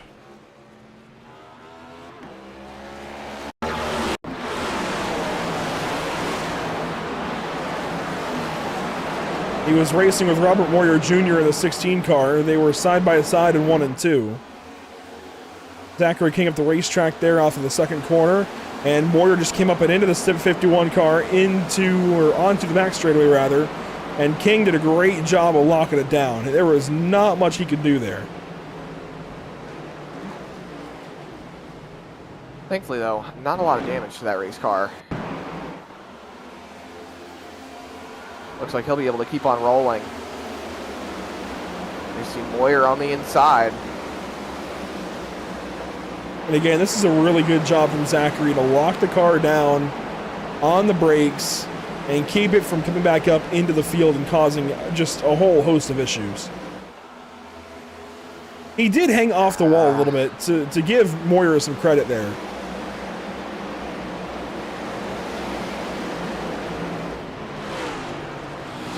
Great job of locking it down.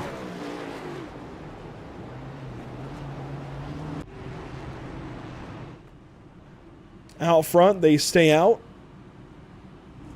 Some cars pitting in the background. Anderson and Camper are in. That also brings the 25 of Gray Walker to the pit lane, along with Scott Fritz and Braxton Skinner.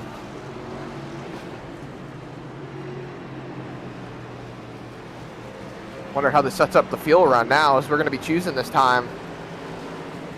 It's like you talked about earlier, Andrew. I can't expect seeing these guys running all the way, but this definitely helps their fuel number.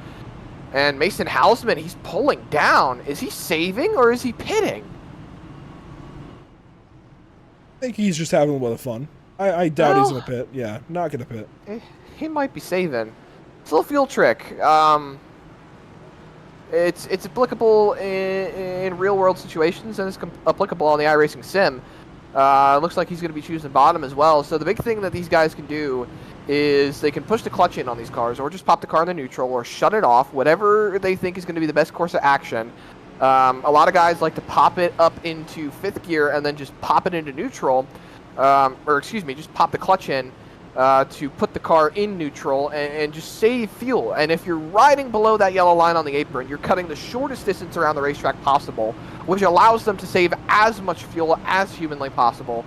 So it makes the fuel saving that much more applicable to their situation. And when they're running up front, they're punching the hole in the air for everyone else. So they're not saving as much fuel as anybody on their racetrack. So they got to do what they can. Well, do you know why they pull down to the flat in real life? Why's that? Because it forces the fuel into the pickup on the right side of the car. That is true. That part is not simulated here on iRacing. But in the real world, they pull down onto the flat to force the fuel over to the right side of the car into the pickup and make sure that they have fuel when they get back started. So it's for low fuel situations. Make sure they have fuel in the pickup when they go to refire the car. If they were on the banking and going slow, it could fall down to the inside of the tank and away from the pickup.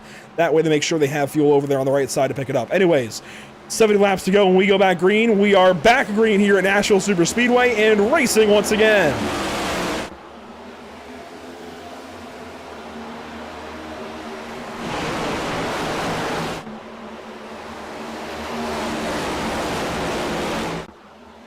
Walsifer way up the racetrack there. Nearly got the wall off the corner. That's going to bring Sutherland to the back end of the 18 car of Catania. And to the inside of Walsifer here. So a side-by-side race for third place. Spinner in the back. Anderson. In the grass. No caution. We stay green. Sure enough, no yellow flag for Anderson. This race will keep on moving without him. Race control just said no caution, they're staying green. So we're going forward. Sutherland to the inside of Catania. Making a move to the bottom. Here comes Buzzio. Whoa, Catania got a good run. Look at Buzzio, though. He's taking it down to the apron with Sutherland.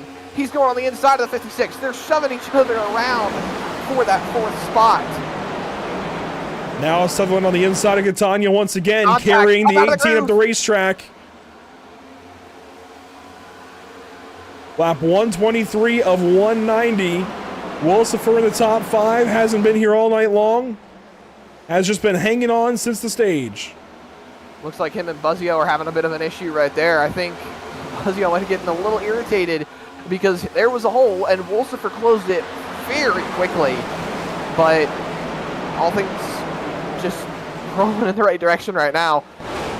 Walsifer continues to hang on. Catania, oh look at Sutherland, big move. Crashing. Turn 2. You're wrecking big back there.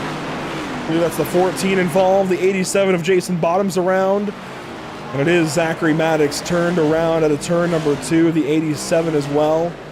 That's going to be Jason Bottoms. I'm sure the Jason Bottom fans out there are watching on tonight are not going to be happy with the Full Send Racing entry having a very difficult night tonight. Good looking paint scheme, though. Very good looking paint scheme. We love the Nashville schemes. Those look good. Blue and orange. Mint. Complementary colors there. Well, here we go. Zachary Maddox racing with Eric Jensen.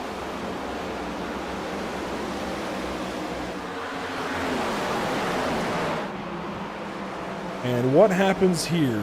Jensen on the outside. Here comes Scott Fritz into the 14. He just hit him. He just straight up hit him. Ray Walker, Braxton Skinner. Looks like Jason Bottoms has taken that car to the garage. He is done for the night. It doesn't seem like there was a lot of damage on that car, though.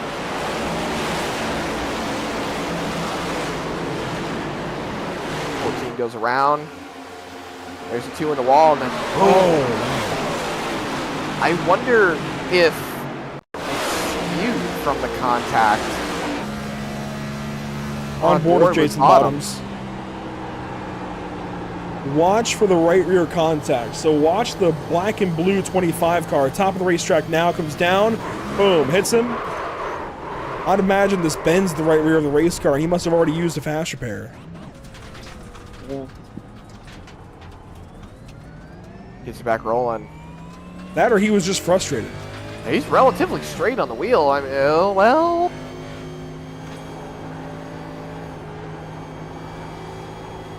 He's pulling it right while he's turning. It might be skewed. Let's see when he gets to pit road here going straight. It's getting closer to 1 o'clock. I mean. Well, he sped into the pit lane, I think. So I think he's just frustrated and done. He just might be. Update from race control for the incident. No EOLs. They deemed it as a bit of a netcode incident. Surprised by that. Well, when it's all said and done, Cody Dorsey, Jason Bottoms, and Carl Pooler. 3 cars, only 3 cars out of this race right now. Everyone else laps down, and really the only cars that are laps down are the ones that are out of the race. Hausman, Sutherland, Catania, Buzzio, Wolsifer, Patinko, Johnny Wood Jr., Jamie Plord, Dustin Stallings, and rounding out your top 10, that's going to be... Actually, who is that right there? In the 10th spot, it's going to be Coulter Clark. Lewis. Oh, Coulter Clark. Okay. That threw me off there for a second.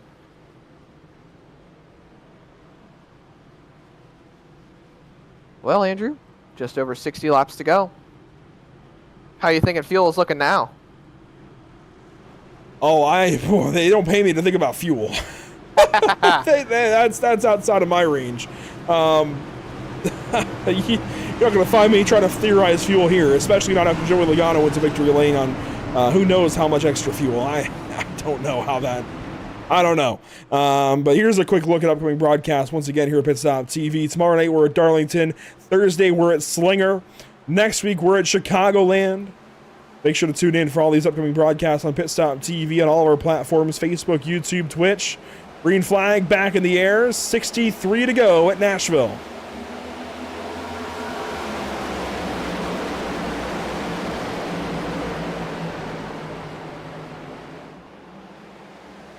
Down the back stretch, Catania going to get clear of the 24 car and move up. Yeah, but here comes Sutherland looking to the bottom. Once again, taking a look up the inside. He was trying to go for it when the caution came out. Now he's taking another shot at it, still holding side by side. He's going to try to get the nose off the corner. They're real close to that 78, so they're trying to move on and get up to the clean air. Caution again. Did Sutherland have the spot? There's Sam Dyer rolling through the grass. Car round on the right along the start-finish line back there. Robert Mortar Jr. turned around. Someone just blew a motor.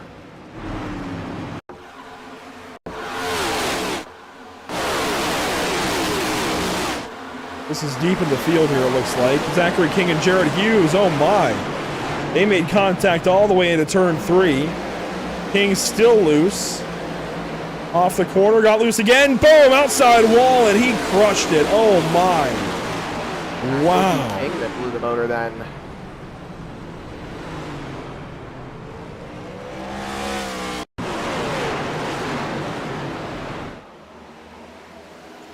Just gets free off the corner again. Matthew Erickson involved. Robert Moyer Jr. involved. Zachary Maddox involved.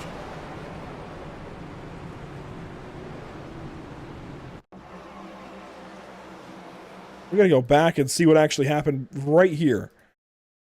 Right here. Hughes just tapped the 51 twice as they were 3 wide.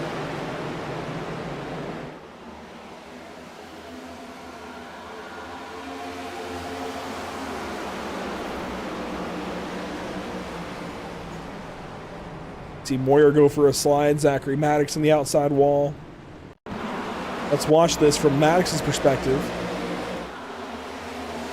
This race just once again getting tipped on its head.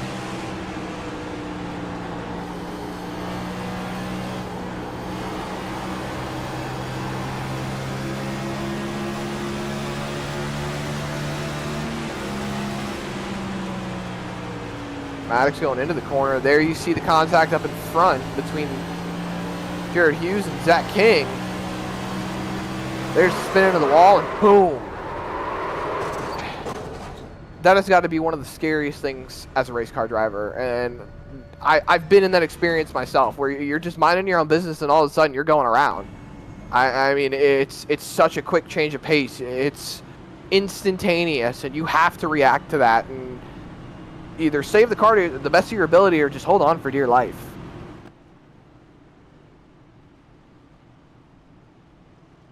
Let's dial up somebody that has been relatively in the mix this evening. Isaiah Sutherland, who has been all around this top 5, but hasn't won one of the stages despite being one of his concrete jungle racetracks. We thought, coming to a concrete track, Isaiah, that you'd be the driver to beat. You did decently well in qualifying. I mean, you nearly qualified on the front row. But what's keeping you from the front of the field right now? Well, most of it is I know tires are really important here. So I'm trying to do my best to figure out what everybody else is doing with tires. I'm trying to save myself a little bit, but it's hard to do when people are pushing too hard. We did a practice race last night, and I was able to win that. Felt pretty confident. I think some people might have went back and studied that practice and stuff. Everyone's a lot tougher tonight, so feeling pretty good. Hopefully I can get stay with Mason here, and I'll just restart with stay green and see how the pitting situation goes. And I don't know. I'd like to try to get all these concrete track wins, but tonight's going to be a tough one, so I'm still going to give it my all. We'll see what we can do. Trying to break the tie of points as well between you and Mason. I mean, he's already got the stage points on you this evening, but do you think you can clap back and get the race points here? I'd love to stay on top. I'd definitely love to. So he puts up a good fight, and so does everybody else. It's going to be a tough one. I think this restart goes good. Good talking to you. Best of luck. 10-4. Down to the restart zone. Here we go. Green flag on the way, just inside of 60 to go. Green is back out. Bit of a jackrabbit restart, but we are racing once again.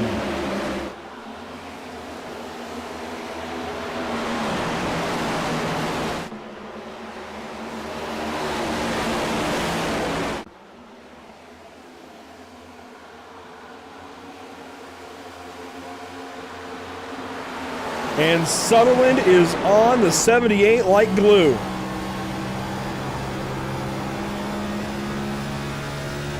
I mean, he is there, Zach. He stayed on him that time. He's working on him, not letting him get away.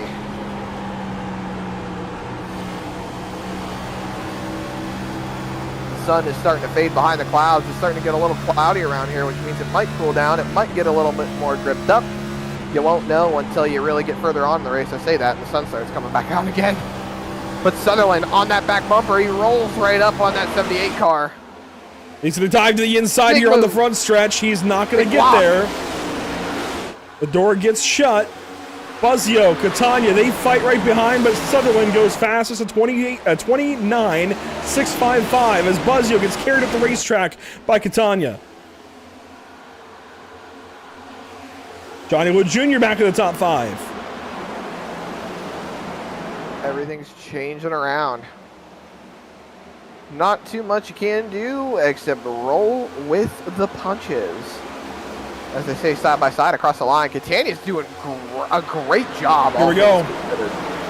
Race lead with 55 to go. Sutherland on the inside of Houseman for the race lead here at Nashville. Saw Buzzio tap the wall back there for third, too. The Concrete King trying to get back to the point. This is bringing the rest of the drivers into the mix, Andrew. The race for the lead is going to heat up for more than just 2 cars at the line. That was close. Not sure who led that lap. Looking and checking.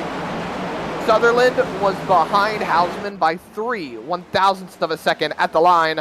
Stallings goes quickest across the line, and he is sitting right back there in that 7th spot. Sutherland still to the inside. Buzzio now coming into the mix. He's going to try to see if he can follow the faster car through and take advantage of it. Oh, so close to the stripe again.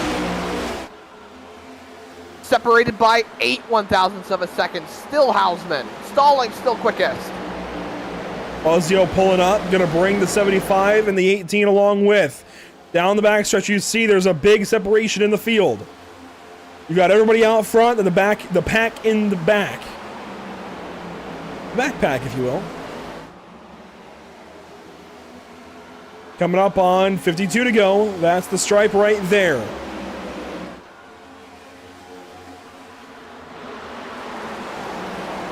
Guard still trying to change.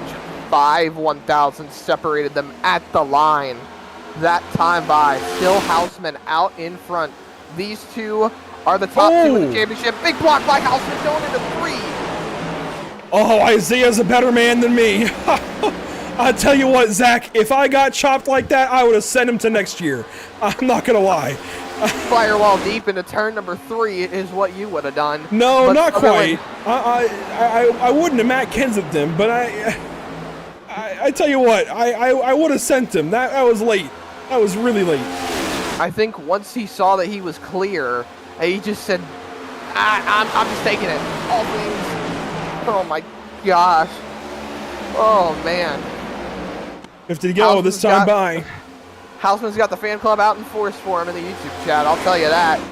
50 laps to go, just like you said. Johnny Wood Jr. is up to 3rd now. He got by Adam Buzzio. Stallings is up to 5th. He's sending Buzzio into the corner. Gonna take the inside line going off of turn number 2. That's gonna be a side-by-side fight coming off of the corner. But it looks like Stallings is gonna stay in line. Buzzio got the run off of the corner. Johnny Wood Jr. now closing up on that 24 car. It's a 5-car fight for the race lead. Here comes Sutherland fight, back really. to the inside, trying to get there. Door got shut. He's going to try for turn 1. No, he stays right on the back bumper of the 78 car. How patient do you get, Andrew? You already said it. He's a better man than you. But all things... Oh, my goodness. I keep going back to that. Oh, man. But, like... tongue-tied. Sutherland, 2nd.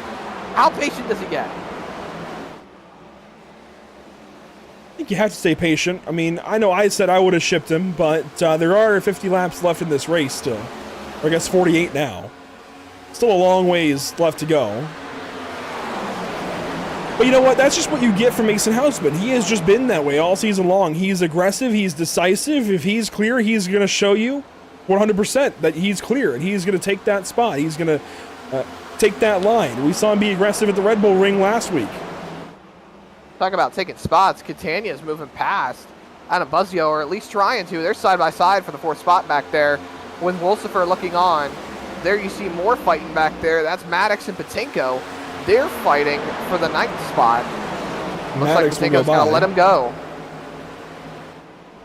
Catania at the racetrack. Here comes Wolsifer. Wide. Wolsifer going to bring the 0 of Stallings.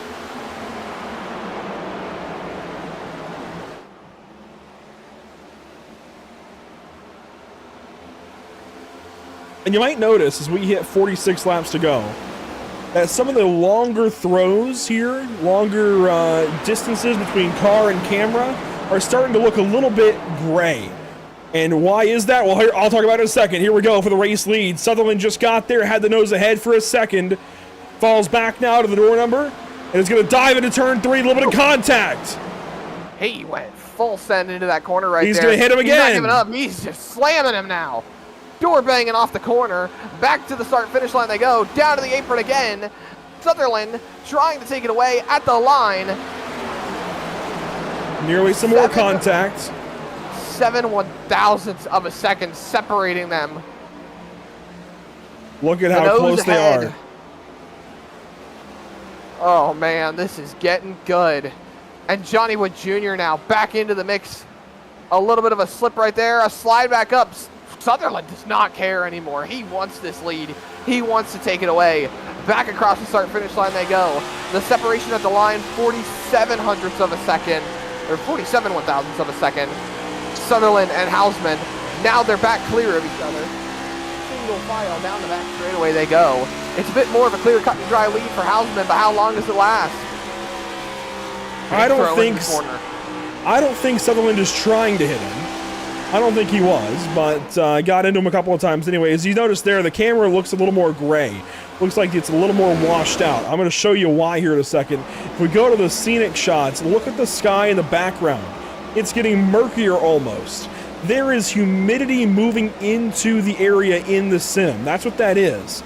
If we were racing, if we were racing a road course, we'd be getting moisture building up. We'd be getting closer and closer to the potential of rain, even with these spotty clouds. And if it was a road course where rain was enabled, along with the car being rain enabled, we'd be getting closer and closer to having rain. It doesn't affect us much on the oval side, although it is going to affect the weather conditions slightly. You see that track temp has dropped as a result of it, and we're getting later in the day. Just a little weird note, and it's going to change the way these cars race a little bit. It's going to change the tackiness of the racetrack ever so slightly. Not by much, being that it is pavement as opposed to dirt, but that moisture would be a lot more prevalent on a dirt track. And whoa, stalling. Speaking of a dirt track and running the outside maybe, there is no cushion to that zero car. He was way up there. Yeah, now Maddox is going to, or not Maddox, excuse me, I was looking at Catania. Stallings is way up there through the corner. This is what I keep talking about, Andrew. They run so freaking high out of the corner. Caution! Caution on the speedway! Oh, man.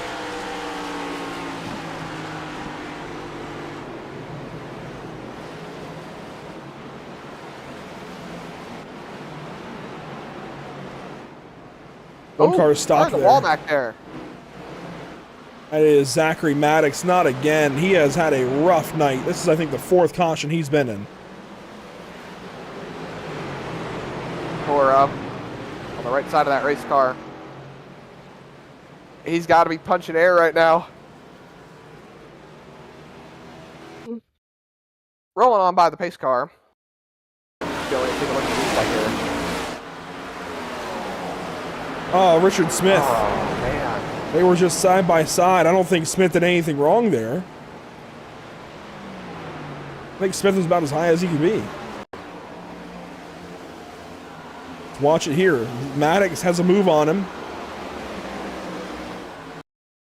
And Smith is up there. Oh, no. Smith could have been a little bit higher up the racetrack, and Maddox was expecting that. And Maddox just came up into him a little bit. So Maddox expected this 23 to be higher. The 23 expected the 14 to be lower. It's just racing.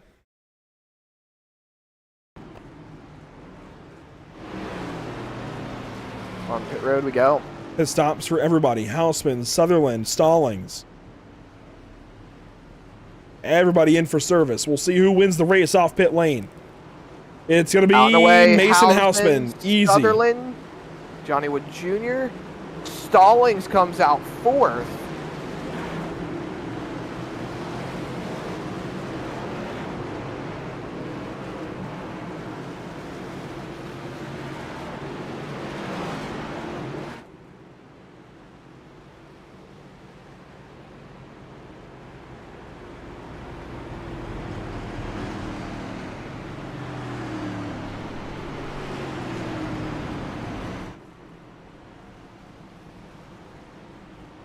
I want to give a big thank you to the partners here with the series, the Buttkicker, Ascendance Trucks, Idealies, and Sundance Pizza. Go ahead, Zach. Say again? I said go ahead. I was just about to say that Race Control gave a ruling on the incident. Net code again.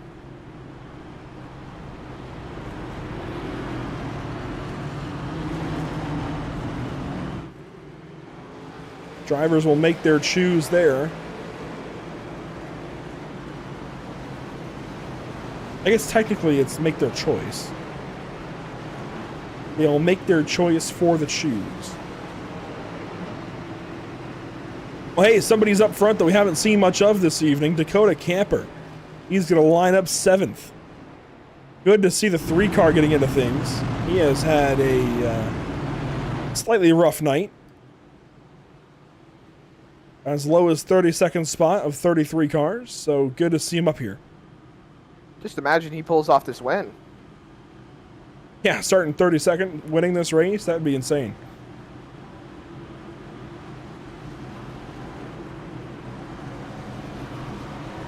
We're going to send it back green this time by. The 3 best cars all season long are out front.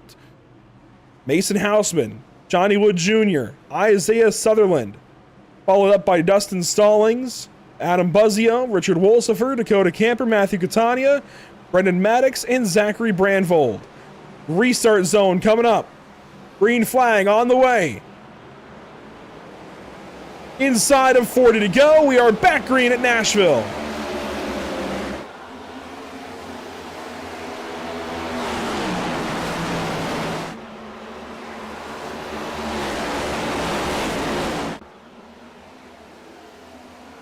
Car in the wall. Brandvold got loose. They're He all up into over the board. racetrack. And Sutherland just stuck all over the back bumper of Mason Houseman into turn 3.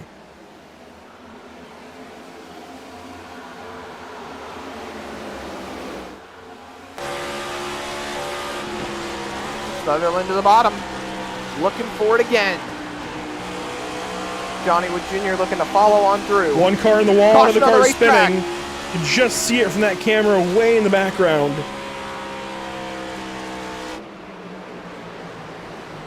So much for clean and green.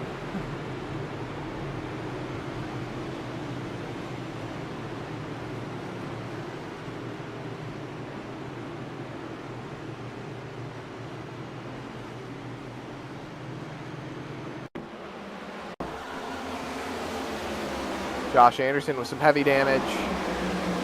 We'll see Dakota it Bly here. had some damage.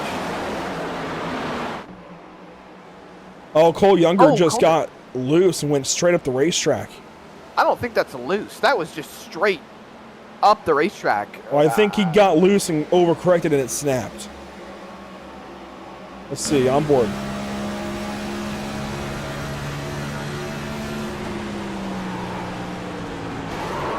That's such a small snap to. Wow. That's a terribly small snap for that to happen to. Watching the 07 here of Josh Anderson. He's the car that's going to get hit in all of this. Up the racetrack. The 16 of Moyer was there. He got a piece of it too. Oh, and then he just went straight to the wall. And that was Did it. the wheel disconnect before he hit the wall? Toe back to the pit lane right there. Let's that watch the 07. onboard. To the wall. Take it back now, y'all. Oh. That might have been some frustration there. I think so. Well, I think it's more equated to the fact that Josh Anderson has also now taken that car to the garage. He's done for the night.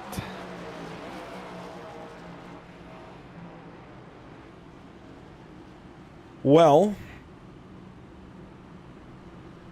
big thank you to those who get it done for us at Pitstop TV, Whiplash Simcams, ATVO, CC's Business, and Cody Williams Design.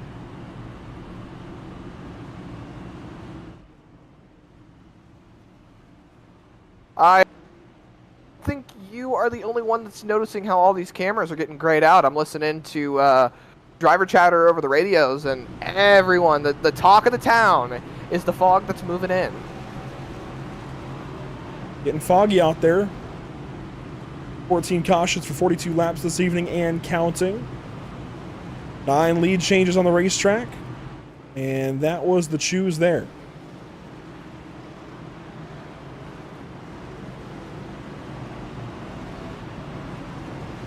Sure, these drivers are well and good on fuel now. Nothing to think about moving forward, but... Look at that. Boy. You have to bring the blimps down. Getting a little bit hectic out there for him. We'll have 32 laps to go when we take the green flag here.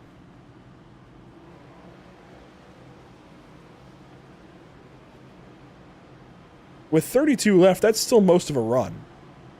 That's still quite a ways to go. A lot of racing is left. And Zach, you know what? We might. It's already after 11 o'clock on the eastern coast. There's no end in sight here. We might get to lights. We're going to have all the overtime attempts. Don't you say it. Here we go. Green flag back on the way. 32 laps to go. Mason Houseman, Johnny Wood Jr., Isaiah Sutherland out front. Green flag back in the air.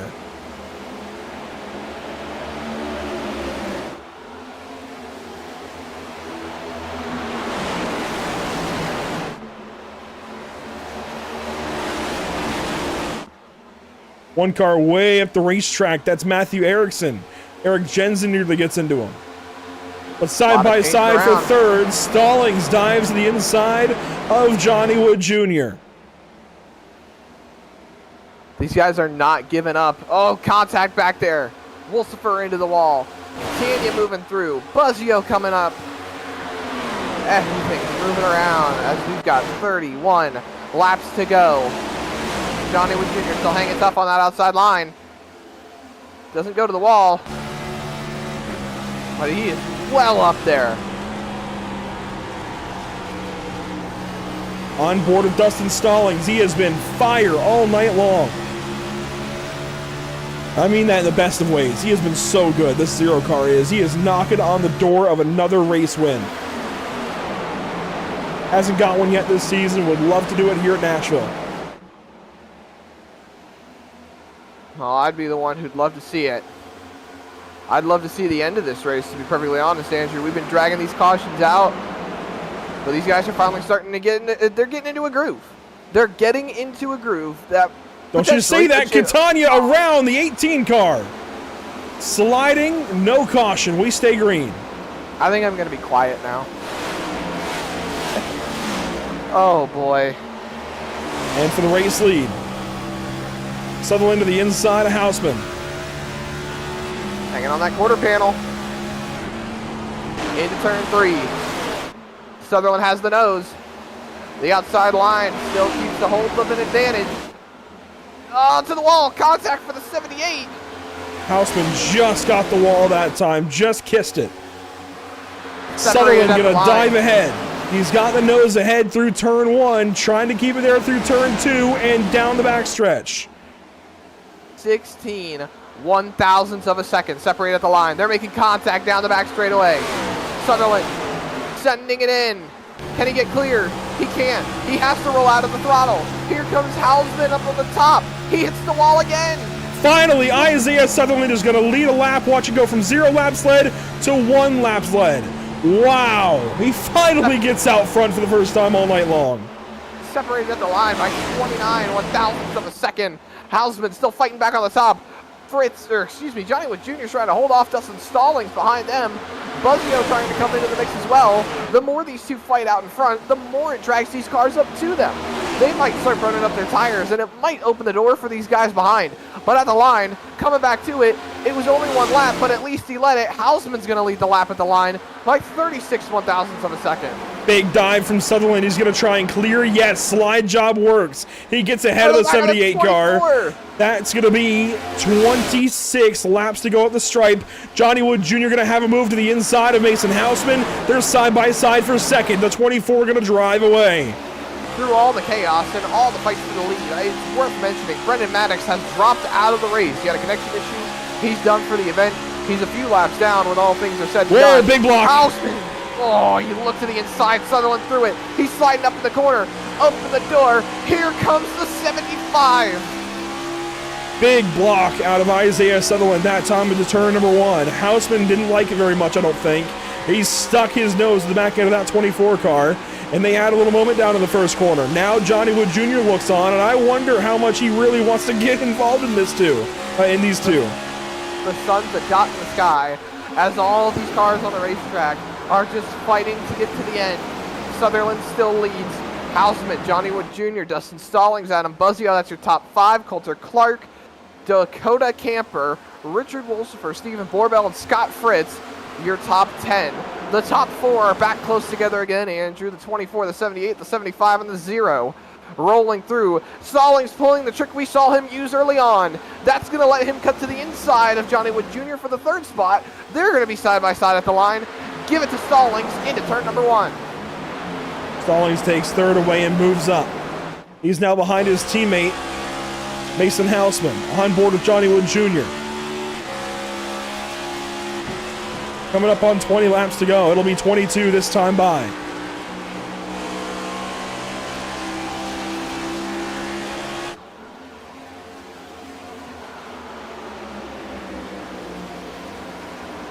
To the apron went the 24 car. Right up on the back bumpers to 78. Here comes Dustin Stallings, though. He had a bit of a run. Gassed it up a little too early in the center of the corner. Had to back out of it. Things are shaping up as we get to the end, though. Been a real nice run so far. Sutherland, though, going to keep leading this race. Out front for just the 2nd time all night long. Houseman follows. They run a bit wide through turn 1. They drop down in turn 2. That was 21 to go. We're coming to 20. Things have died down for now out front, so we'll cover the back end of the field. It's the 3 car. Dakota Camper on the outside of Richard Wolsifer. These guys fight now for the 9th spot. Camper's got it.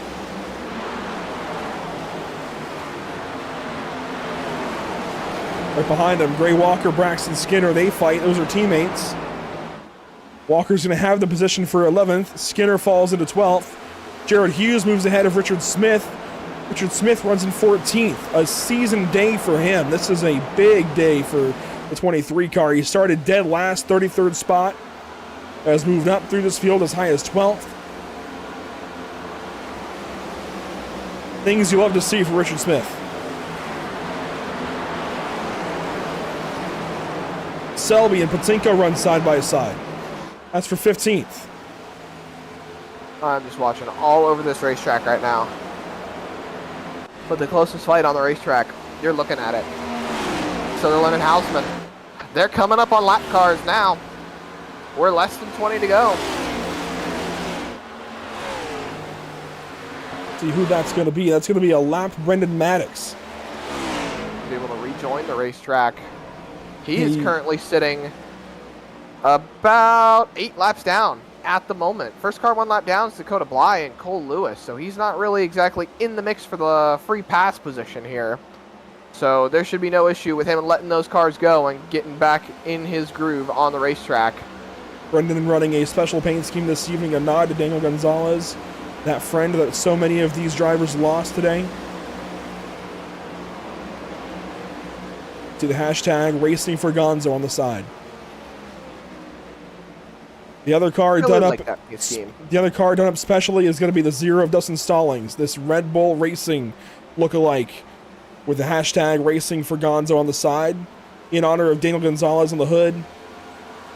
You see that logo as well on the 78 car of Mason Houseman and the 5 of Adam Buzzio. And many other drivers have it smaller on their cars. We carry on. Isaiah Sutherland leading this race. Mason Houseman 2nd. Dustin Stallings 3rd. Each taking a different line into turn number 3 as they approach the lapped car of Brendan Maddox. 15 laps to go. The racing continues on. Stallings back in the mix. Buzzio trying to catch up. I hear 1 car spinning. I think Wolsifer had an issue. It looks like he caught it. We're still green. See Brendan Maddox right in front of these 3 leaders. You see Adam Buzzio just had a camera shot. They're all staying within their own drafts. You saw Stallings catch the wall there a little bit.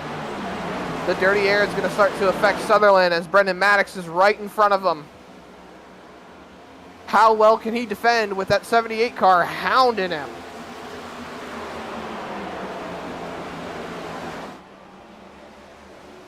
"13 laps to go, this time by the lapped car of Brendan Maddox, a teammate to the 78 and the 0 right behind the 24. This is just going to help the 78 and the 24. Sorry, the 78 and the 0. Jeez. Going to help the 78 and the 0 by holding the 24 up right here, providing dirty air for that 24 car. Cutting away from the clean air. You want clean air in these next-gen race cars. That creates downforce.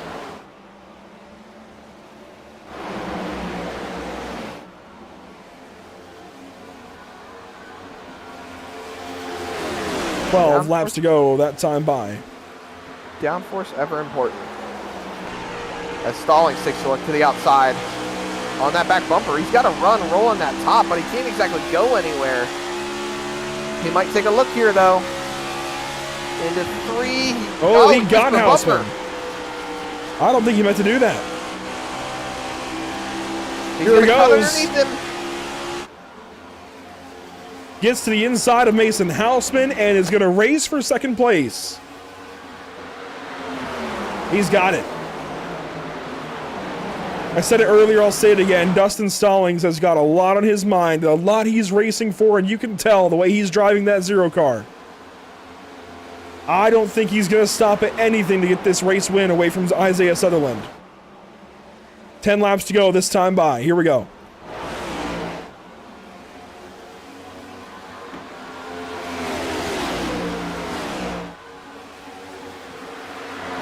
Maddox just needs to get out of the way here. Let these guys race it out. Making it a little bit more difficult. The dirty air starting to affect him. The top 10, by the way, has sorted out single file. Sutherland, Stallings, Houseman, Buzzio, Wood, your top 5.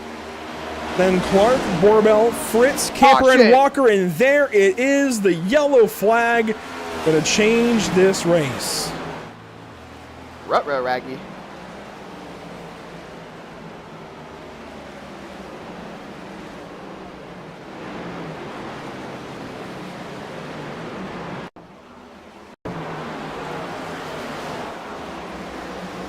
Looking for where this might have been.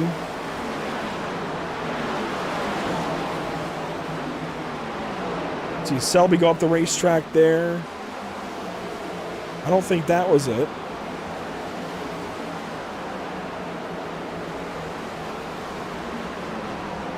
Oh, wow, Richard Smith, hello.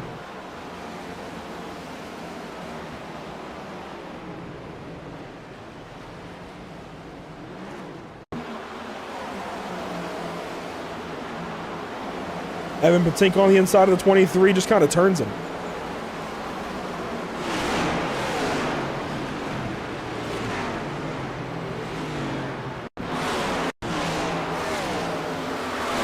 This is the lap prior.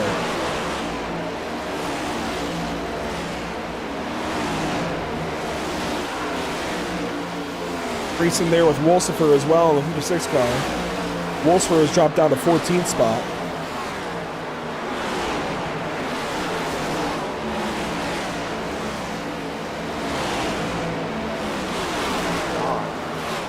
And here comes the 81 to the inside of the 23 and just kind of hooks him. Looks like Evan Patinko is going to be the one held responsible for the incident. Leaders will stay out. Track position is king. Who's off the pit lane first? It looks like maybe Cole Lewis. No, Mason Houseman pitted. Oh boy. Stallings pitted. It's Sutherland and Wood that stay out. Camper third, Erickson fourth. A lot of cars pitted here.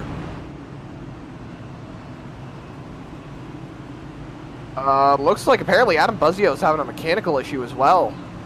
He can't get the throttle down. He can't get it up to speed. He's having an issue. He says he's going to pull off on the choose here. Try to see if he can get it fixed. But he said it might be a pedal issue that's going on as the choose happens up in front.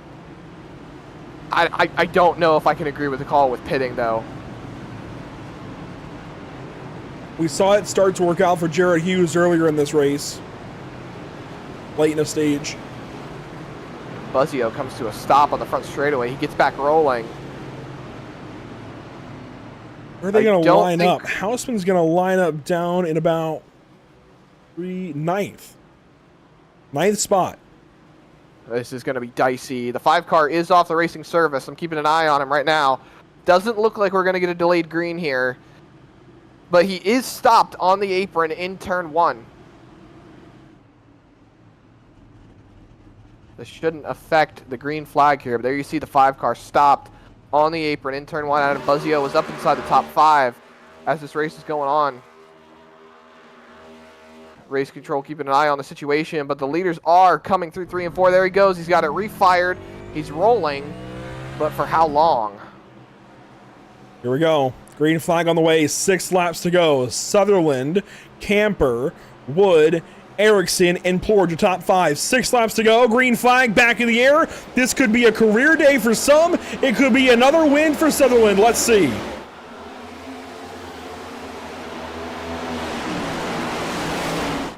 That is what the 24 needed to get out and away on a clean restart. But watch the 78 car. He's already powering through to 5th. 3 wide. He is not holding back. He's only got 5 laps to go at the line. That's a spot per lap. He's going to try to take advantage of everything he's got. He's up the inside. He's moving forward. Johnny Wood Jr., Isaiah Sutherland, they're fighting it out up at the front. There you see Hausman. He's moving past Porge for 4th. He is on a mission. Looking for 4th spot, and he's got it into turn 1. Here comes Johnny Wood Jr. on Isaiah Sutherland. This is going to be tight. 5 laps to go here at Nashville Superspeedway. Adam, oh, caution's out. The caution is out.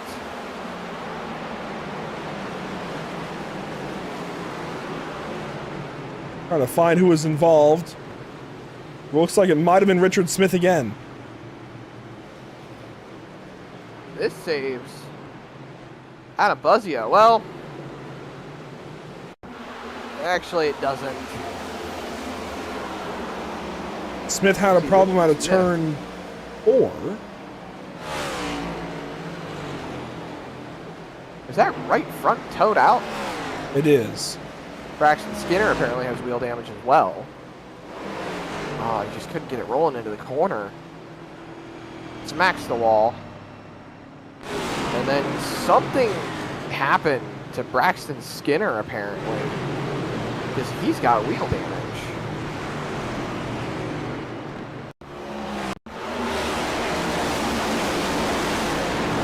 There's a 23 getting sent up the racetrack. Contact, I think, with Sam Dyer. And then let's see here for Braxton Skinner. He gets into the wall. They're 4 wide. Wow. And that might have done it right there. With Skinner in the wall. Oh, there goes. Oh, and there goes upper. Scott Fritz around. So there's the caution. How did Fritz get turned?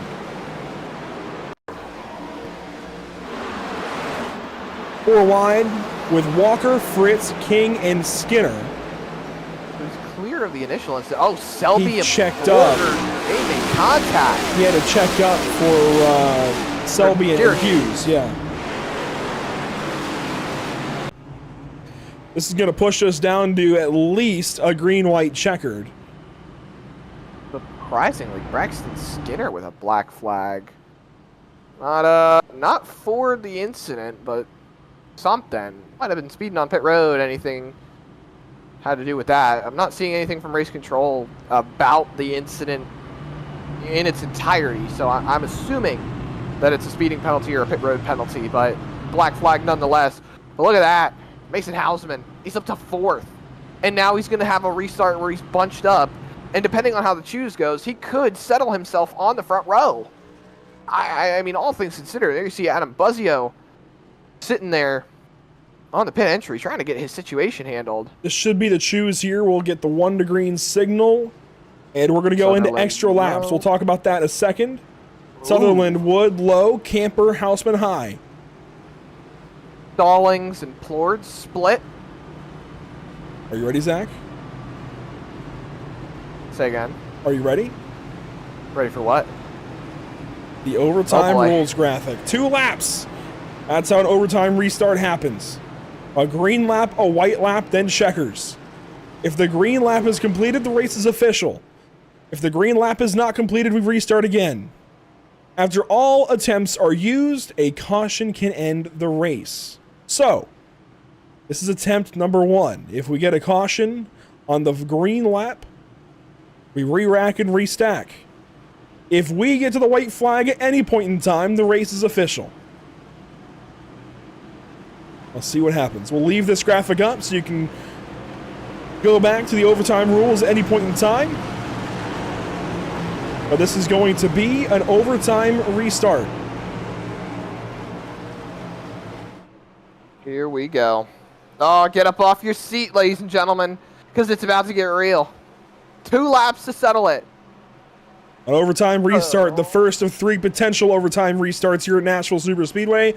The Castle.io 250 is green once again and ends overtime.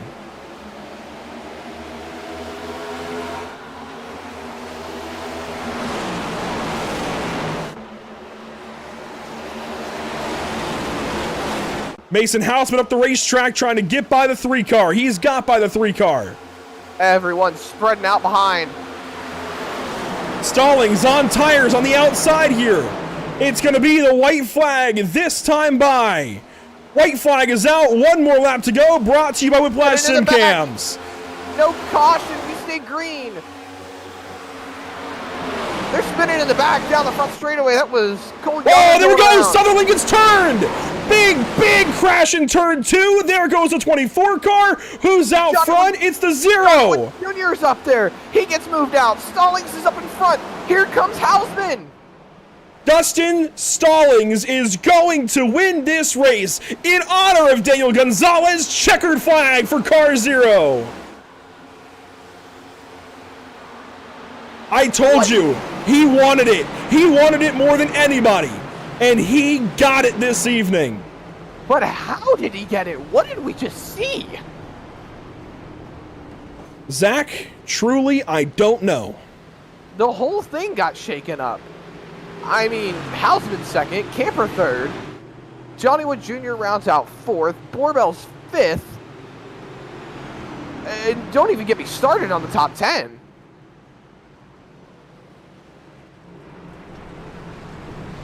Racing for Gonzo in honor of Daniel Gonzalez. This is going to be a popular win. Peppers are flaring on pit road, too. Zachary King just dumped Richard Wolsifer. All focus right now, though, on these 3 on the front stretch. Gonna do some burnouts, maybe. There it is.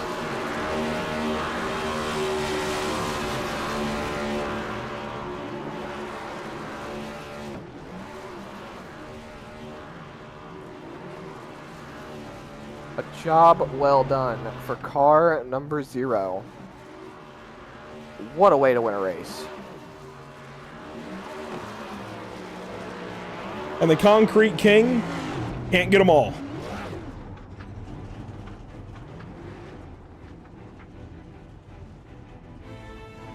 So checkered flag for Dustin Stallings here at Nashville Superspeedway. We'll get a look back at what just happened in turns 1 and 2.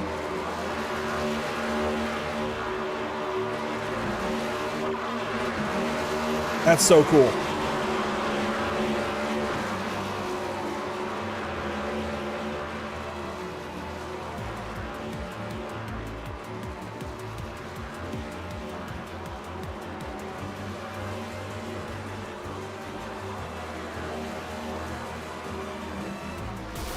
That is the coolest burnout of the year so far.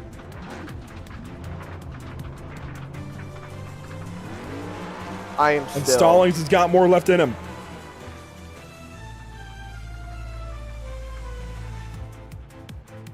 Utter shock. Just disbelief. what a race.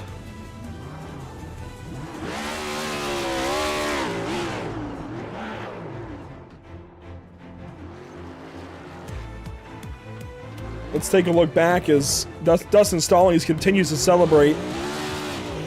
Let's take a look back at what happened there. Or at least try to get back to it. That's the checkered flag. So this is what happens down in turn 1. Stallings carried the 75. So Stallings sent Wood. Wood sent Sutherland. That's what happened. Stallings was not going to lose this race. I mean, looking back at it. I told you earlier, the way he was driving, he wanted this thing more than anybody. Watch this into the corner. Well, if you look at the 75, he gave the initial shot to Stallings. That checked him up. Or he gave the initial shot to Isaiah, which checked him up. So that allowed Stallings to get the 75, which got the 24. And well, then the whole field just ends up going all around back there. Buttkicker was involved. I saw Matthew Erickson involved.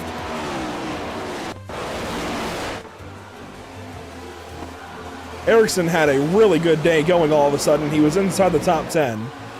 He got put 4 wide into the corner. There's Younger going around off of Coulter Clark. Tanya going sideways. And then off the corner, Brandvold came down into the 20. And that hooks a 20 around, gets Braxton Skinner involved. And Zachary Maddox there at the end. That's a quick look at what happened there, but let's go back and take a look at your unofficial race results. When it's all said and done, Zach, it's Dustin Stallings with the race win. He led 14 laps tonight. He started on pole and got back to the front. Dustin Stallings with the race win. Mason Houseman second, Dakota Camper, Johnny Wood Jr., and Stephen Borbell, your top 5. Jamie Pord, Coulter Clark, Jared Hughes, Gray Walker, and Richard Wolsifer complete your top 10. A couple of big comebacks for a couple of drivers in that top 10 as well. Plord there back into 6th. Jared Hughes comes up into 8th. Gray Walker makes a recovery back to 9th. And Richard Wolsifer was all over the place. He was so many laps down at one point, ends up 10th when it's all said and done. How about that? You end up there when the whole field is just going bananas. Eric Jensen, Zachary King, 11th and 12th on the night. Scott Fritz, Matthew Selby, Dakota Bly. Dakota Bly got involved in a number of incidents, so to be up in 15th is probably going to be a win for him on the night. Cole Lewis and Richard Smith as well, 16th and 17th. You got Robert Moyer, Matthew Catania, who was running up front on the old tires. The strategy ended up not working out in his favor. He got collected with a few things back there as well, and then Evan Patinko rounds out your top 20, but we're not done yet, Andrew. We've got cars that were way up towards the front that end up finding themselves a little bit further down the running order tonight. Finishing 21st this evening, you'll find Sam Dyer. Rough day for him. Braxton Skinner, 22nd. Cole Younger, 23rd. The end of the lead lap will be Isaiah Sutherland and Zachary Brandvold there. Sutherland, 24th spot after a very solid day. Going to be an end to his solid streak of finishes. Matthew Erickson, 26th. Adam Buzzio, 27th. And Brendan Maddox, Zachary Maddox, and Josh C. Anderson, your top 30, just ahead of Jason Bottoms, Carl Pooler, and Cody Dorsey. We will talk to our top 3 here. Dustin Stallings has been waiting patiently to talk to us. Finally, Dustin Stallings, you're in victory lane here in Season 3, and in a very powerful way. Try to wrap words around all of this. Oh, dude, first and foremost, I hate what happened going into turn 1. I didn't realize how close Johnny was to Isaiah there on that white flag, but I really hate that. I hate that it ended like that, but I mean, to get a win with a good old friend of mine that ended up losing his battle to cancer today, and me running a scheme that I ran years ago while I was a substitute driver for him, it feels good on that part of it. But I didn't think I was going to have a shot at it, but it was a fun race overall. Well, you started on pole and you finished right back in first place. While it wasn't a perfect middle of the race, it's a perfect start and a perfect end for you, racing for Gonzo. How powerful is it to bring home the race win this evening? It means a lot, honestly. I haven't really had the greatest races prior to this week. Just bad luck and then just mistakes on my end. But feels good as far as points. I should have gain a few positions on the standings there. And but good race overall. I mean, I had the last run with Isaiah and Johnny and just about everybody, even Mason. He done really well tonight as well. But yeah, I really hate it ended like that. I didn't really anticipate it happening like that. I want to celebrate the win, but I kind of don't. But I mean, at this point, I'm celebrating it because of who I'm representing on the car tonight. A win is a win. Car 0 gets to the checkered flag first. Congratulations, Dustin. Good to talk to you once again, and hopefully we'll talk to you again soon. Appreciate it, guys. Thank y'all for the broadcast, and thank you to all the admins and all my teammates and everybody in the league that makes everything happen. Really appreciate you guys. That's Dustin Stallings with a race win. Zach, that means Mason Houseman is next up. I think he's going to be happy with second place for once. Sure he is. Mason Houseman had a strong night out on the racetrack, and, well, not the win, but still bringing it home in a good spot tonight. Mason, what are really your thoughts right there at the end as everything was just coming to a head? You were on the new tires, and well, you were just trying to get back to the front. No, I'm super excited for Dustin to get this win. You know, he's been fighting all year to get that win. You know, he's racing with a very important logo on his hood this week. You know, he lost one of his friends that he raced in iRacing, Daniel Gonzalez. You know, my heart goes out to his family and anybody who's been impacted on his sad death. And, you know, I wish for his wife that she has I hope she knows that she has my prayers. But no, I'm super excited for Dustin. You know, this entire week we've been having to talk for championship implications. That if we were 1-2 and I was in front of him, I was going to give him the win. I'm happy that I didn't have to do it that way. I'm happy he won off raw speed because he was a fast car all night. And then going into 1, I know there's a couple people out there that are a little upset about that incident between Dustin and all those guys up there. But you know, that's just hard racing.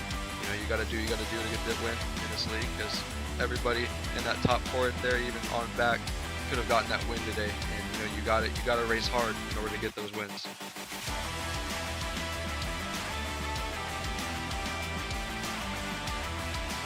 Well, you definitely did an amazing job being able to put that car out there. I gotta ask though, what was floating through your head there going down into pit lane? I mean, Andrew and I were sitting up here absolutely losing our minds about whether or not you were going to be able to get back up there on those tires, or with only, 7 laps to go that you ended up in the pit lane there? I mean, did you think, all things considered, it was the right call, or did you think maybe, just maybe, you might have made a bit of a slip-up right there on the move? You know, it was a gamble. I know for a fact on tires, Isaiah had me beat. What I was thinking going down pit lane was don't slide. Please do not slide. Because, you know, this is a really important stop. I saw the people coming in. Me and Dustin came to a consideration that we need to go for 2. So we can get out in front of everybody else. And it worked out. You know, me and Dustin got a 1-2, and you know, it was a good night for us too. You know, we were always up there, top 5, top 3 most of the night. So yeah, I'm just super excited that it played out into our favor. Well, you brought her home clean and green. Second on the night. You led 84 laps. You did a great job. And yeah, I mean, you should be walking out of here still the points leader. So congratulations. Look forward to the next race for you. Yes, thank you guys. And I want to thank the admins. You know, it was a rough race in the beginning. You know, got a couple people heated. You know, I know Carl got into a bad incident there earlier. But I'm glad that we have a good admin team that can pull us all back together and just finish the race. I want to thank Rev. I know he had a tough night tonight with some pretty interesting calls. I know he had a couple of netcode incidents that he had to deal with tonight. So I want to say thank you to him. Obviously, thank you to you guys. You guys put on the best broadcast there is out there. I hope to God we did good for the viewers tonight. And yeah, I want to say that good job to Dustin for winning tonight. and I'm glad that we can beat the what is it, Concrete King? Yeah. So, and obviously, in my prayers for Daniel Gonzalez's wife. We're always here for you. If you ever need anything, I hope that we did a good showing for you and your husband tonight.